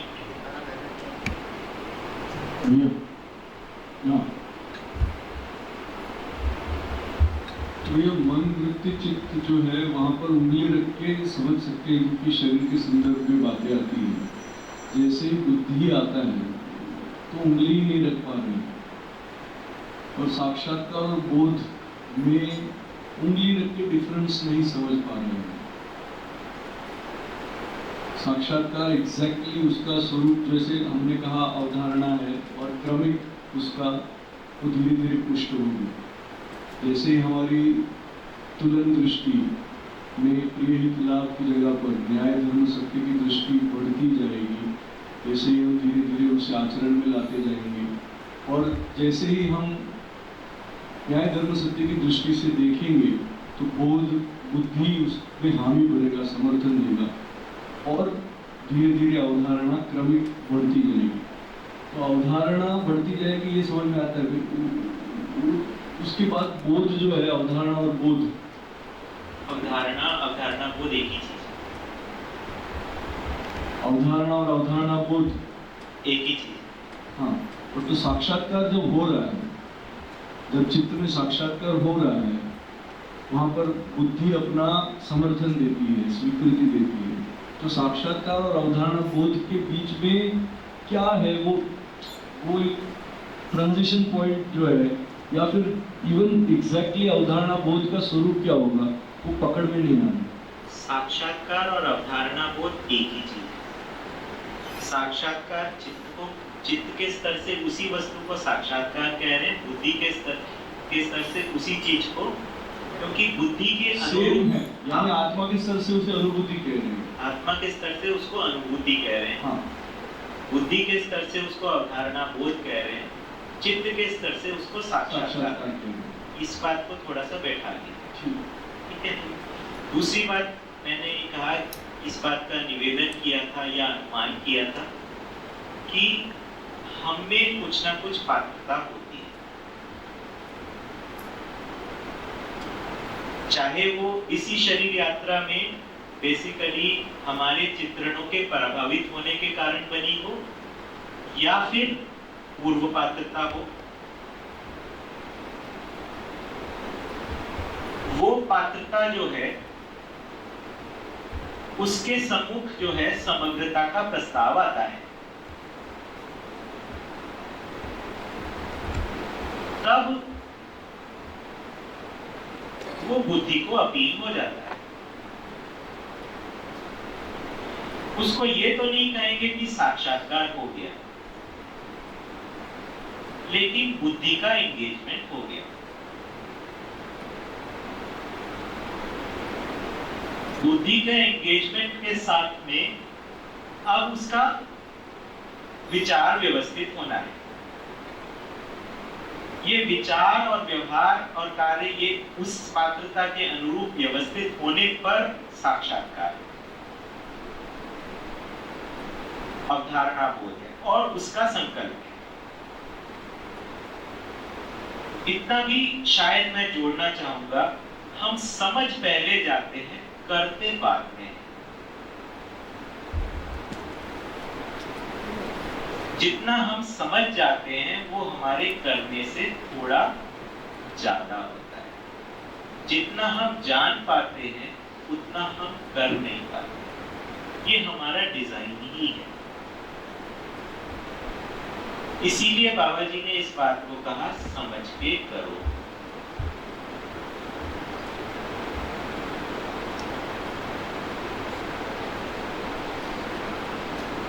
तो ये जो भाग है, जो हमें श्रेष्ठता की स्वीकृति हुई, उसके अनुरूप विचार व्यवस्थित नहीं हुआ, उसके साथ में हमने निष्ठा जोड़ दी। अब उसके विचार के व्यवस्थित करने का काम किए, साथ में उसके अनुरूप अपनी परिस्थिति के अनुसार संतुलन बनाते हुए कितना व्यवहार और कार्य के अंदर, व्यवसाय के अंदर हम कर सकते हैं आज की स्थिति में, वो करते हुए हम आगे बढ़ते हैं, तो पात्रता के अनुरूप साक्षात्कार की स्थिति बन रही है। और अग्रिम पात्रता का रास्ता बन रहा है। इसका भी मैं निवेदन किया कि इसमें टुकड़े करना मुश्किल होगा, पर जो अपने पाया होगा वो अपना धन होगा। उसको आप पॉइंटेडली ये कह पाओ कि ये मेरी बुद्धि के अंदर है, ऐसा नहीं बनेगा।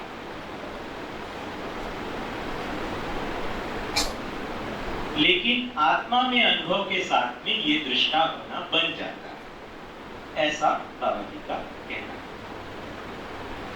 और ये मेरे को लॉजिकली भी फिट बैठता है।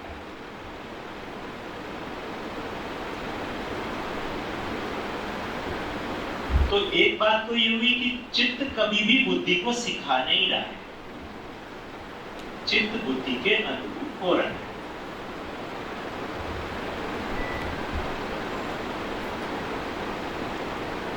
सारा अभ्यास जो है चित्त, वृत्ति और मन के द्वारा है। 4.5 क्रिया जो एक्चुअली शरीर मूलक विधि से काम कर रही थी, अब उनका समर्पण 10 क्रिया के लिए हो गया।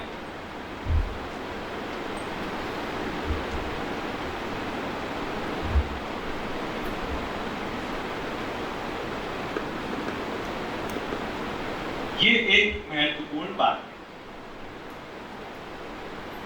जी शामिल।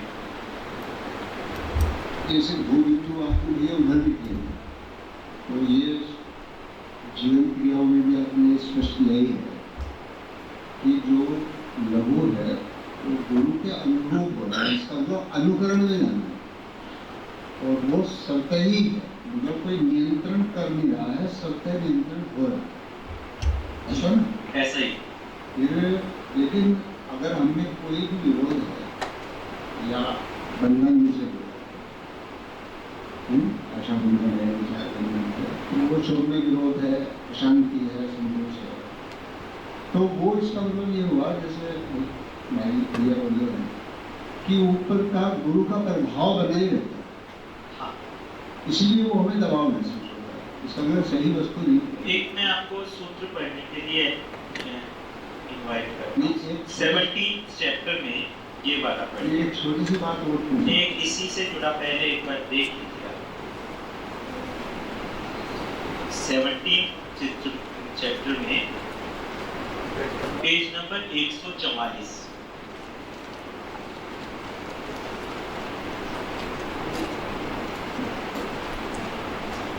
इसमें जो आखिरी अनुभूति है उसको पढ़ें। आप पढ़ेंगे भैया? निष्कर्ष निकलता है ये क्यों?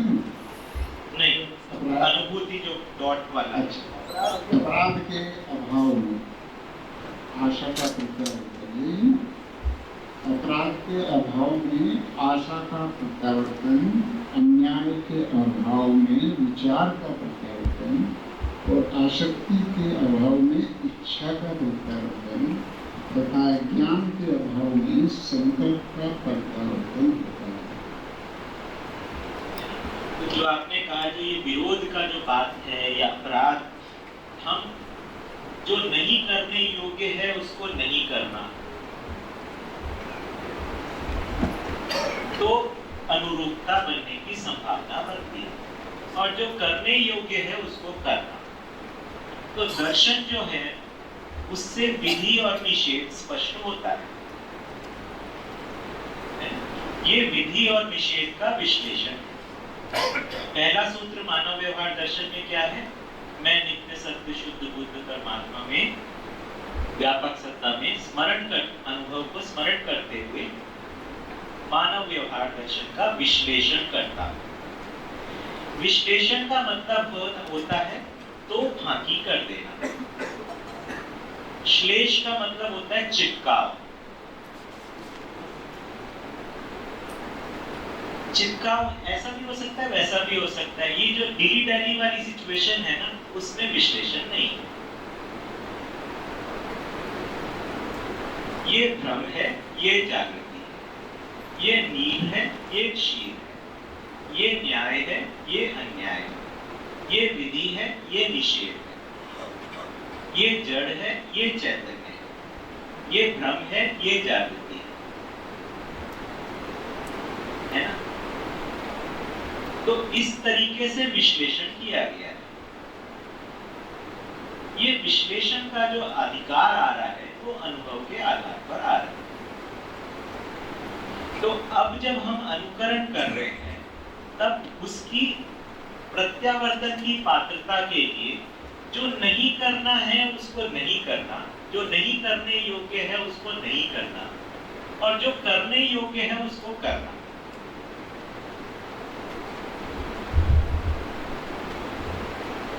जो नहीं कहने योग्य है उसको नहीं कहना, जो कहने योग्य है उसको कहना, सही को सही कहना, गलत को गलत कहना, ये बातचीत करना।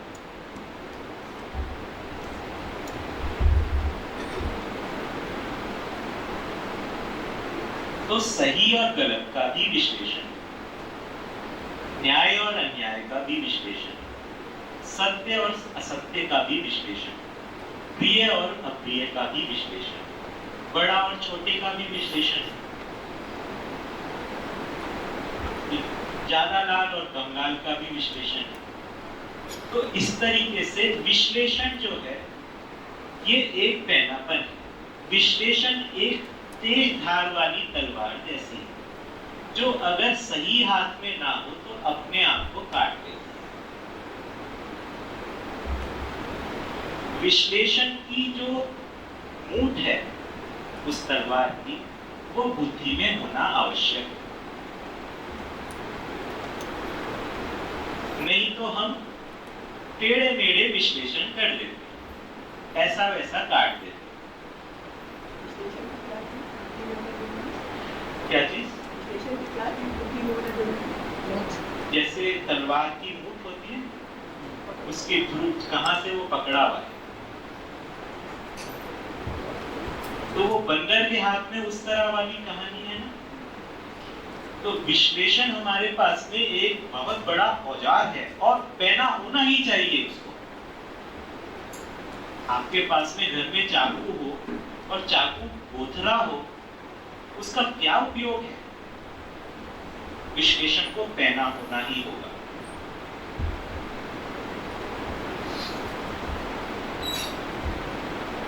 तो उसके लिए बाबा जी इस तरह से बात कहते थे कि इस विश्लेषण को प्रस्तुत करते समय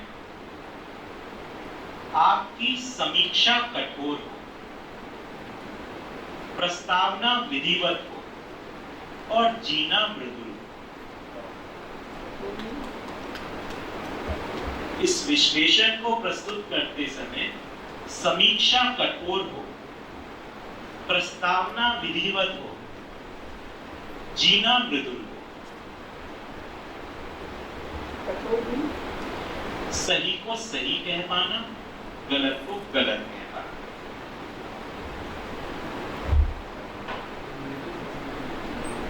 मृदुल का मतलब होता है सॉफ्ट, जिसमें रस होता है।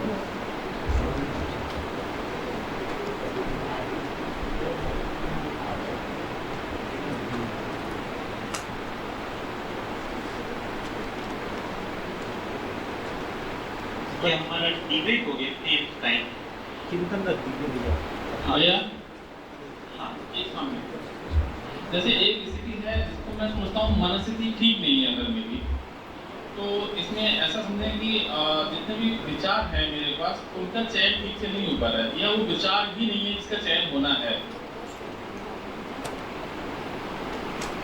एक सूत्र आता है, पवित्र विचार ही मनोबल है।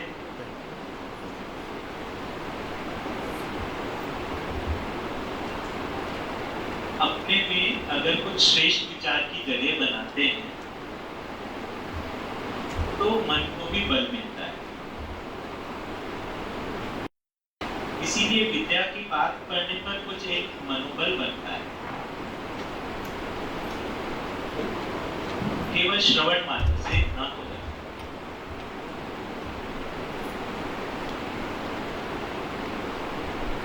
अगर हम इस बात के अपने मानस में जगह बनाते हैं तो उससे अपना मनोबल बनता है। ठीक है। इसके बाद प्रिया ने पूछा था चिंतन क्या है।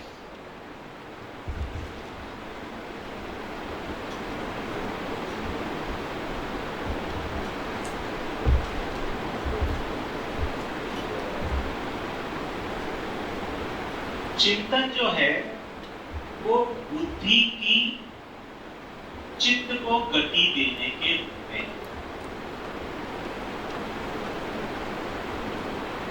तो न्याय धर्म सत्य को अब चित्रित कर लेने की ताकत जो है वो चिंतन है।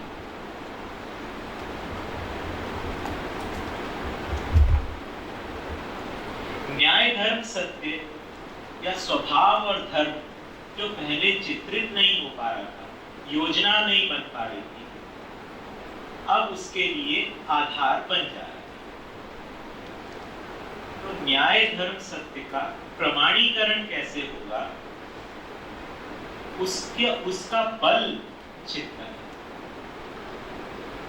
है। कल जो हमने बात की थी चित्रण के जो 8 प्रकार हैं, उसके पीछे का जो बल बन रहा है कि कैसे रूप का आधार अरूपात्मक है, अरूपात्मक में सभी रूप है। गुण का आधार मध्यस्थ गुण है,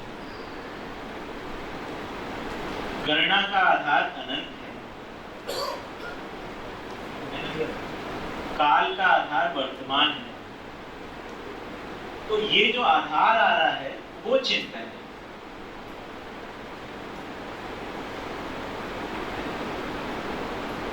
की बात अनुभव मूलक विधि से चिंतन होता है, अनुभवगामी विधि से साक्षात्कार होता है। साक्षात्कार क्रमिक होता है, चिंतन में क्रमिकता की बात ही नहीं।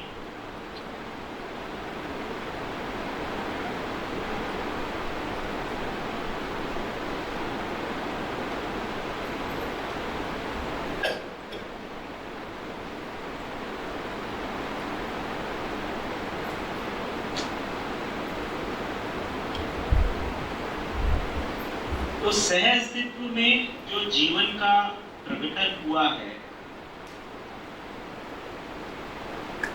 उसकी जागृति शरीर के साथ ही है।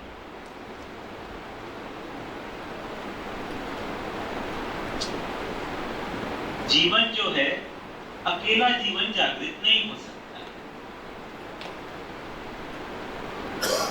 गठनपूर्ण परमाणु हो गया, सीधे ही जागृत हो जाए, ऐसा कोई प्रावधान नहीं।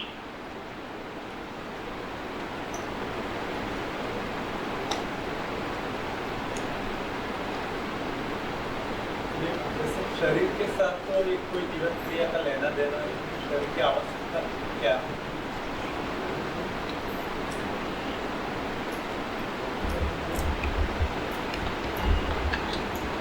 ये जीवन में जागृति तो 10 जीवन क्रिया में ही होती है, उसका शरीर के साथ कुछ भी लेना देना नहीं है।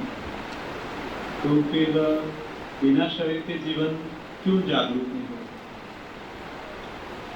कोई इसी का ही उत्तर है।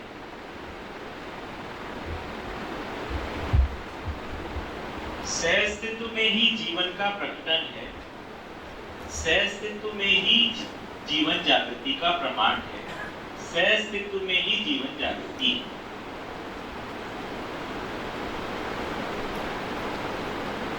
जीवन व्यापक सत्ता में ही है, शरीर को छोड़कर भी, पर उसकी जागृति के लिए मानव शरीर की आवश्यकता है।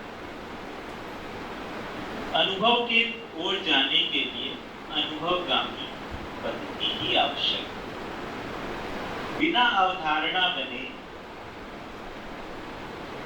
अनुभव नहीं हो सकता है। अवधारणा बनने के लिए चित्त, वृत्ति और मन का विकास आवश्यक है। चित्त, वृत्ति और मन का विकास जो है वो मानव शरीर में ही संभव है, मानव शरीर के साथ ही संभव है। यही कारण है कि जीवन जागृति जो है वो मानव परंपरा में ही संभव है, शरीर के साथ ही संभव है। शरीर छोड़ने के बाद में जीवन उसकी जो स्थिति है, भ्रम या जागृति की, उसी के साथ रहता है। उसमें कोई आगे या पीछे की गति नहीं है। जीवन का विकास या ह्रास, गुणात्मक विकास और गुणात्मक ह्रास शरीर यात्रा के साथ में ही। इन सभी जीवन के अंगों का विकास होना है। उसमें मन विकृति और चित्त क्या बिना शरीर में? इसको थोड़ा सा छोड़ के रखते हैं, है ना?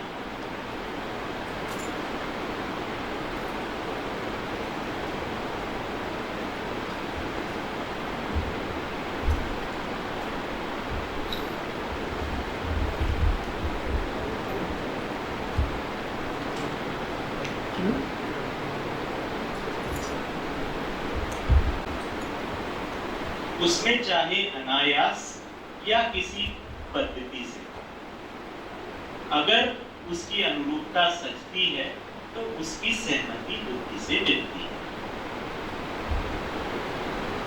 इस प्रकार से अवधारणा बनने का कार्यक्रम बन जाता है। अवधारणा तब बन रही है जब ये पांचों अलाइन हो रहे हैं। साक्षात्कार, अवधारणा की स्थिति में ये पांचों अलाइन हो रहे हैं, तो इसकी अध्ययन एक गंभीर स्थिति है।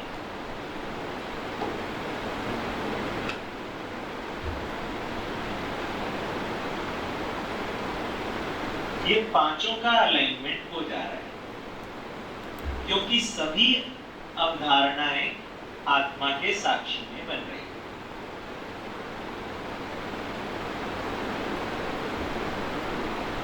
तो इस प्रकार से जिज्ञासा से हम सीधे अनुभव की जगह में पहुंच जा रहे हैं, समाधि बाईपास हो जा रही है।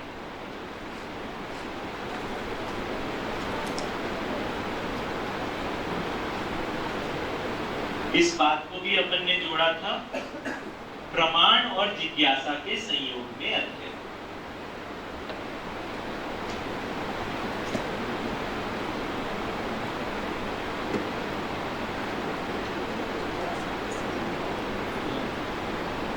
तो अगर इस पे और कोई क्वेश्चन हो तो बात हो सकती है।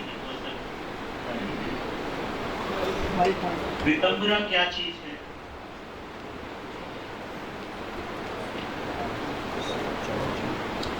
वितंबरा जो शब्द है, वित मतलब होता है सत्य। उसके लिए बाबा जी ने एक बार इसका किया था कि जब अनुभव के से बोध से अनुभव का बोध बुद्धि में हो जाता है, तो बुद्धि सत्य से भर जाती है। जैसे एक मधुमक्खी का छत्ता जो है इतना भरा हो कि उसमें से अब शहद टपक रहा हो। तो सत्य को प्रमाणित करने के लिए जो अपने अंदर एक ताकत बन जाती है, उसको रितंबरा है। सितंबरा संकल्प की परिपूर्णता है। तो हमने देखा अवधारणा के साथ साथ संकल्प बन रहा है। जिन जिन चीजों की अवधारणा बनती जा रही है, जिन जिन आयामों में चित्त जो है वो बुद्धि की अनुभूतता में सजता जा रहा है, उन उन चीजों का संकल्प बनता जा रहा है।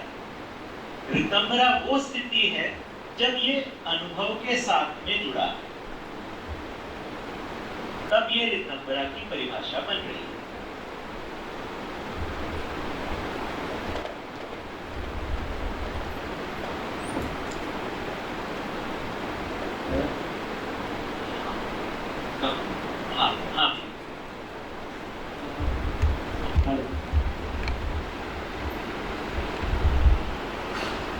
जो बोध और अनुभव होता है और उसके पहले की जो क्रिया है, मतलब ऐसा मुझे समझ में आता है कि वो है तो एक ही, लेकिन बोध और अनुभव वो सहअस्तित्व में ऑलरेडी है ही,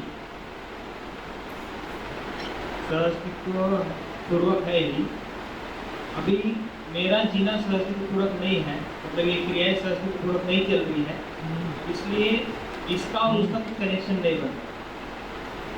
और जब मैं किसी बोध जिसको हुआ है ऐसे ऐसे जागृत व्यक्ति से बोध उधार लेता हूँ, मतलब उनकी अवधारणाएं मैं मेरे जीने में लाने की कोशिश करता हूँ, तो वही मेरी भी उनका अवधारणा मेरी अवधारणा के साथ मैच होता है, जो कि पहले से ही वो सहअस्तित्व पूर्वक ही है।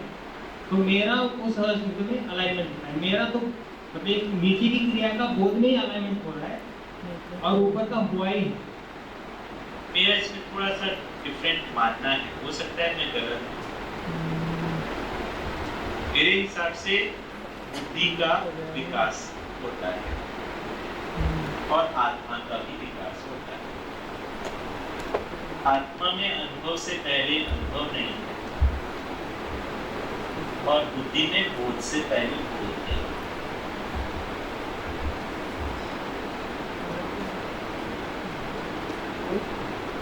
तो बोध अपने को, उसके अंदर बोध नहीं है, फिर भी बोध अपने को बोल रहा है कि ये सही है। बुद्धि बोल रही है कि ये सही है। बुद्धि सम है, बोल नहीं रही, चुप है। मतलब उत्साह तो बनता है, सही अवधारणा अपनी आती है, तो बुद्धि से एक्सेप्टेंस आ रहा है, बुद्धि से सहमति आ रहा है, समर्थन आ रहा है, समर्थन। तो उसको उससे अगर अपने को समर्थन आ रहा है तो उसमें कुछ ना कुछ तो है, वो सम वस्तु है। सब वस्तु को कैसे समझें? इसको ऐसे समझ सकते हैं,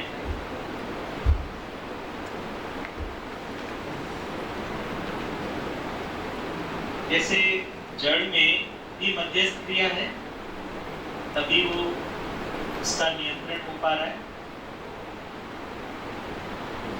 तो क्या हम कहेंगे कि सोडियम के परमाणु में ज्ञान समाहित है मध्यांश में? क्या हम कहेंगे कुत्ते बिल्ली के में भी अनुभव और बोध है? मुझे ऐसा लगता है यार, उनकी पात्रता नहीं, ज्ञान में तो सब डूबे हुए गिरे, लेकिन उनकी लिमिटेड पात्रता है, इसलिए वो केवल पहचान पाते, मान नहीं पाते। तो उसकी पात्रता बढ़ी तो फिर मानने लगे, और पात्रता बढ़ी तो जानने लगे। इस तरीके से भी सोचा गया कि सभी में ईश्वर समाया है, सभी में ज्ञान वो पहले से ही है। पेड़ पौधों में भी अनुभव है, पत्थर में भी अनुभव है, जानवरों में भी अनुभव है, मानव में भी अनुभव है। ऐसा यहाँ पर नहीं है।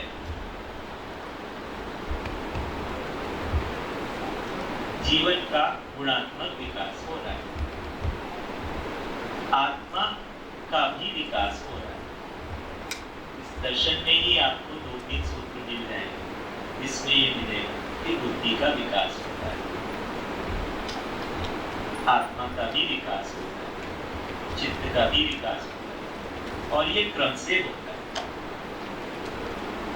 जानवरों में मन तक का है, उसमें विचार विकसित नहीं हुआ।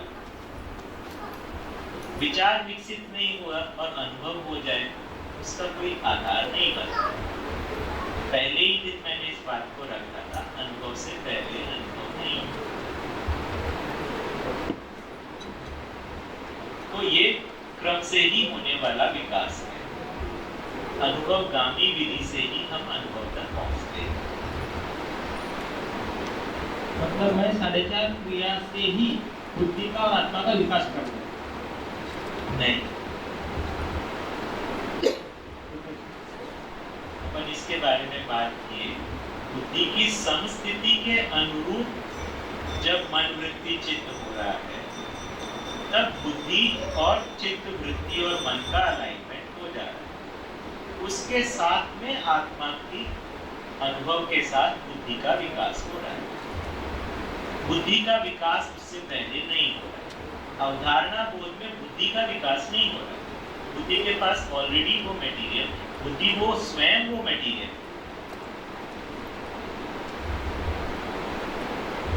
आत्मा में अनुभव से पहले बुद्धि का विकास नहीं। बुद्धि को सिखाने वाला, बुद्धि जिसमें अनुभव होता है, बुद्धि जिसमें अनुभव करता है, वो आत्मा ही है। बुद्धि एक संपत्ति है, वो सम रखा हुआ है। उसकी अनुरूपता, जो बाबा जी कल वीडियो में भी बोले, अवेयरनेस रहता है, अवेयरनेस मर नहीं सकता है ना। बुद्धि चित्रणों का दृष्टा बना ही रहता है, पर क्या सही है क्या सही नहीं है ये हमको पता नहीं रहता है, तो हम परंपरा में लिपटे रहते हैं। बचपन में उनको किसी जिनको अछूत कहा जाता है, वहां पे छुआछूत काफी होता था उस परंपरा में। तो किसी अछूत बच्चे ने उनको गले लगा दिया, तो उनके अंदर मतलब है ना, उससे पहले उनका यज्ञोपवीत हुआ था, तो उनको मतलब उसके बाद उन्होंने उसको मतलब जो कुछ उसमें वो उसका भरा था, उससे उन्होंने खींच के उसके लात लगा दी, ड्राइंग के ऊपर लात लगा दी, और वो बेहोश हो गया, मर ही सकता था।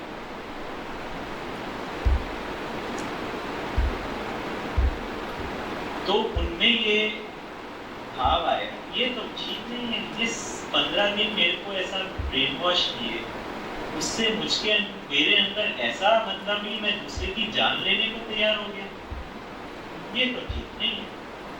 जनेऊ उतार के रख दे।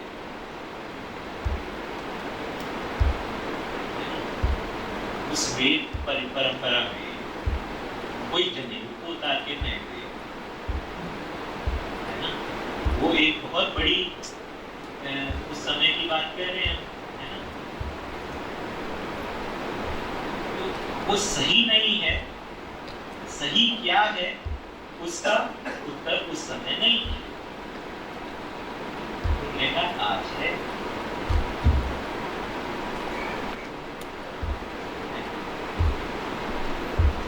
कल जिससे शुरुआत हुई थी ना, वो कोई रिकॉर्डिंग में नहीं है, तो वो अवेयरनेस रहता ही है। तो उन्होंने कहा कि ये ऐसा नहीं है केवल मुझ में ही हुआ, हर एक में होता है। लेकिन अगर ये होता है तो उसके लिए प्रयास क्यों नहीं करते?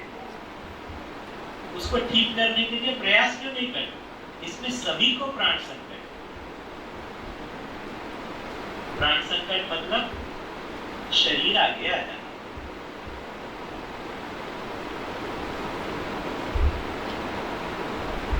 तो मैंने उनसे यहां तक भी पूछा कि आप ही की परिभाषा के अनुसार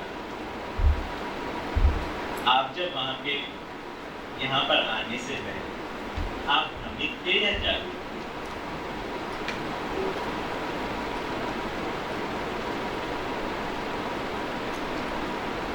तो उन्होंने कहा परंपरा से मुझे जागृति नहीं। तो आज मैं अपनी परिभाषा के अनुसार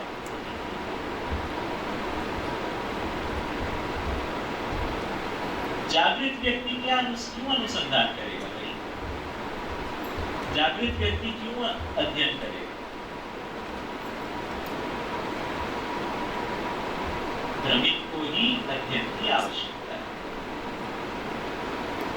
भ्रम से जागृति के लिए जाने के लिए ही अध्ययन। फिर उनसे पूछा कि आपके गुरुजी जागृत थे कि भ्रमित थे?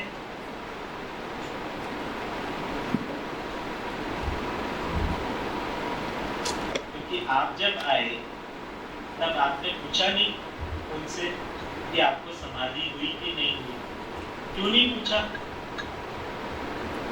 उन्होंने कहा भयवश कि अगर ये बोल दें कि समाधि हो गई है तो मैं उनसे पूछूंगा समाधि में ज्ञान होता है तो बताओ। और अगर ये बोल देते हैं कि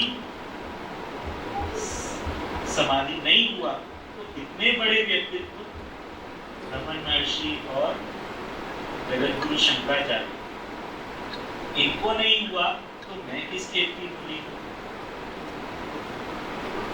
भयवश। भय किसको होता है? जागृत को होता है या अजागृत को?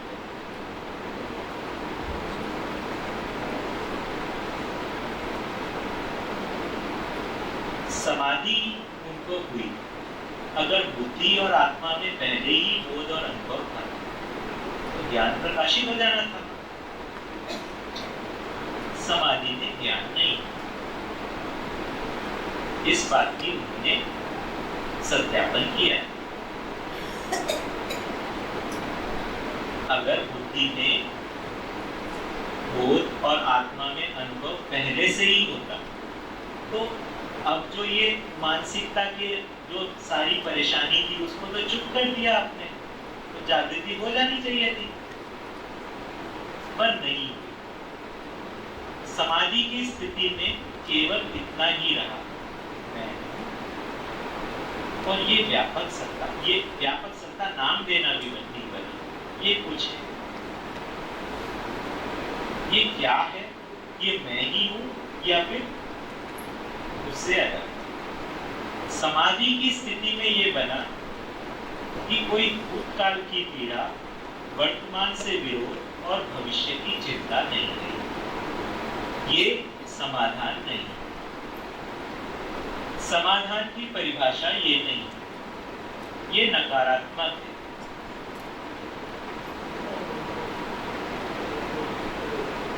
समाधि में सुख और दुख इनसे परे की स्थिति बनी। समाधि में विचार ही नहीं, विचार के बिना समाधान क्या हो? समाधि की गति ही नहीं, शरीर के साथ जुड़ाव ही नहीं, व्यवहार ही नहीं, तो प्रमाण क्या हो? तो इसलिए इस बारे में बिल्कुल दो टूक बात हो चुकी है बाबा जी के साथ कि आत्मा में अनुभव रहता ही है या अनुभव होना है। उन्होंने स्पष्ट उत्तर दिया, अनुभव होना है। तो ये जो है कि अपने अंदर झांको ताकि हम उसके ऊपर आवरण है, अपने अंदर झांको, अंदर सारा ज्ञान समाई। उन्होंने कहा ये आदर्शवाद की भड़ास है।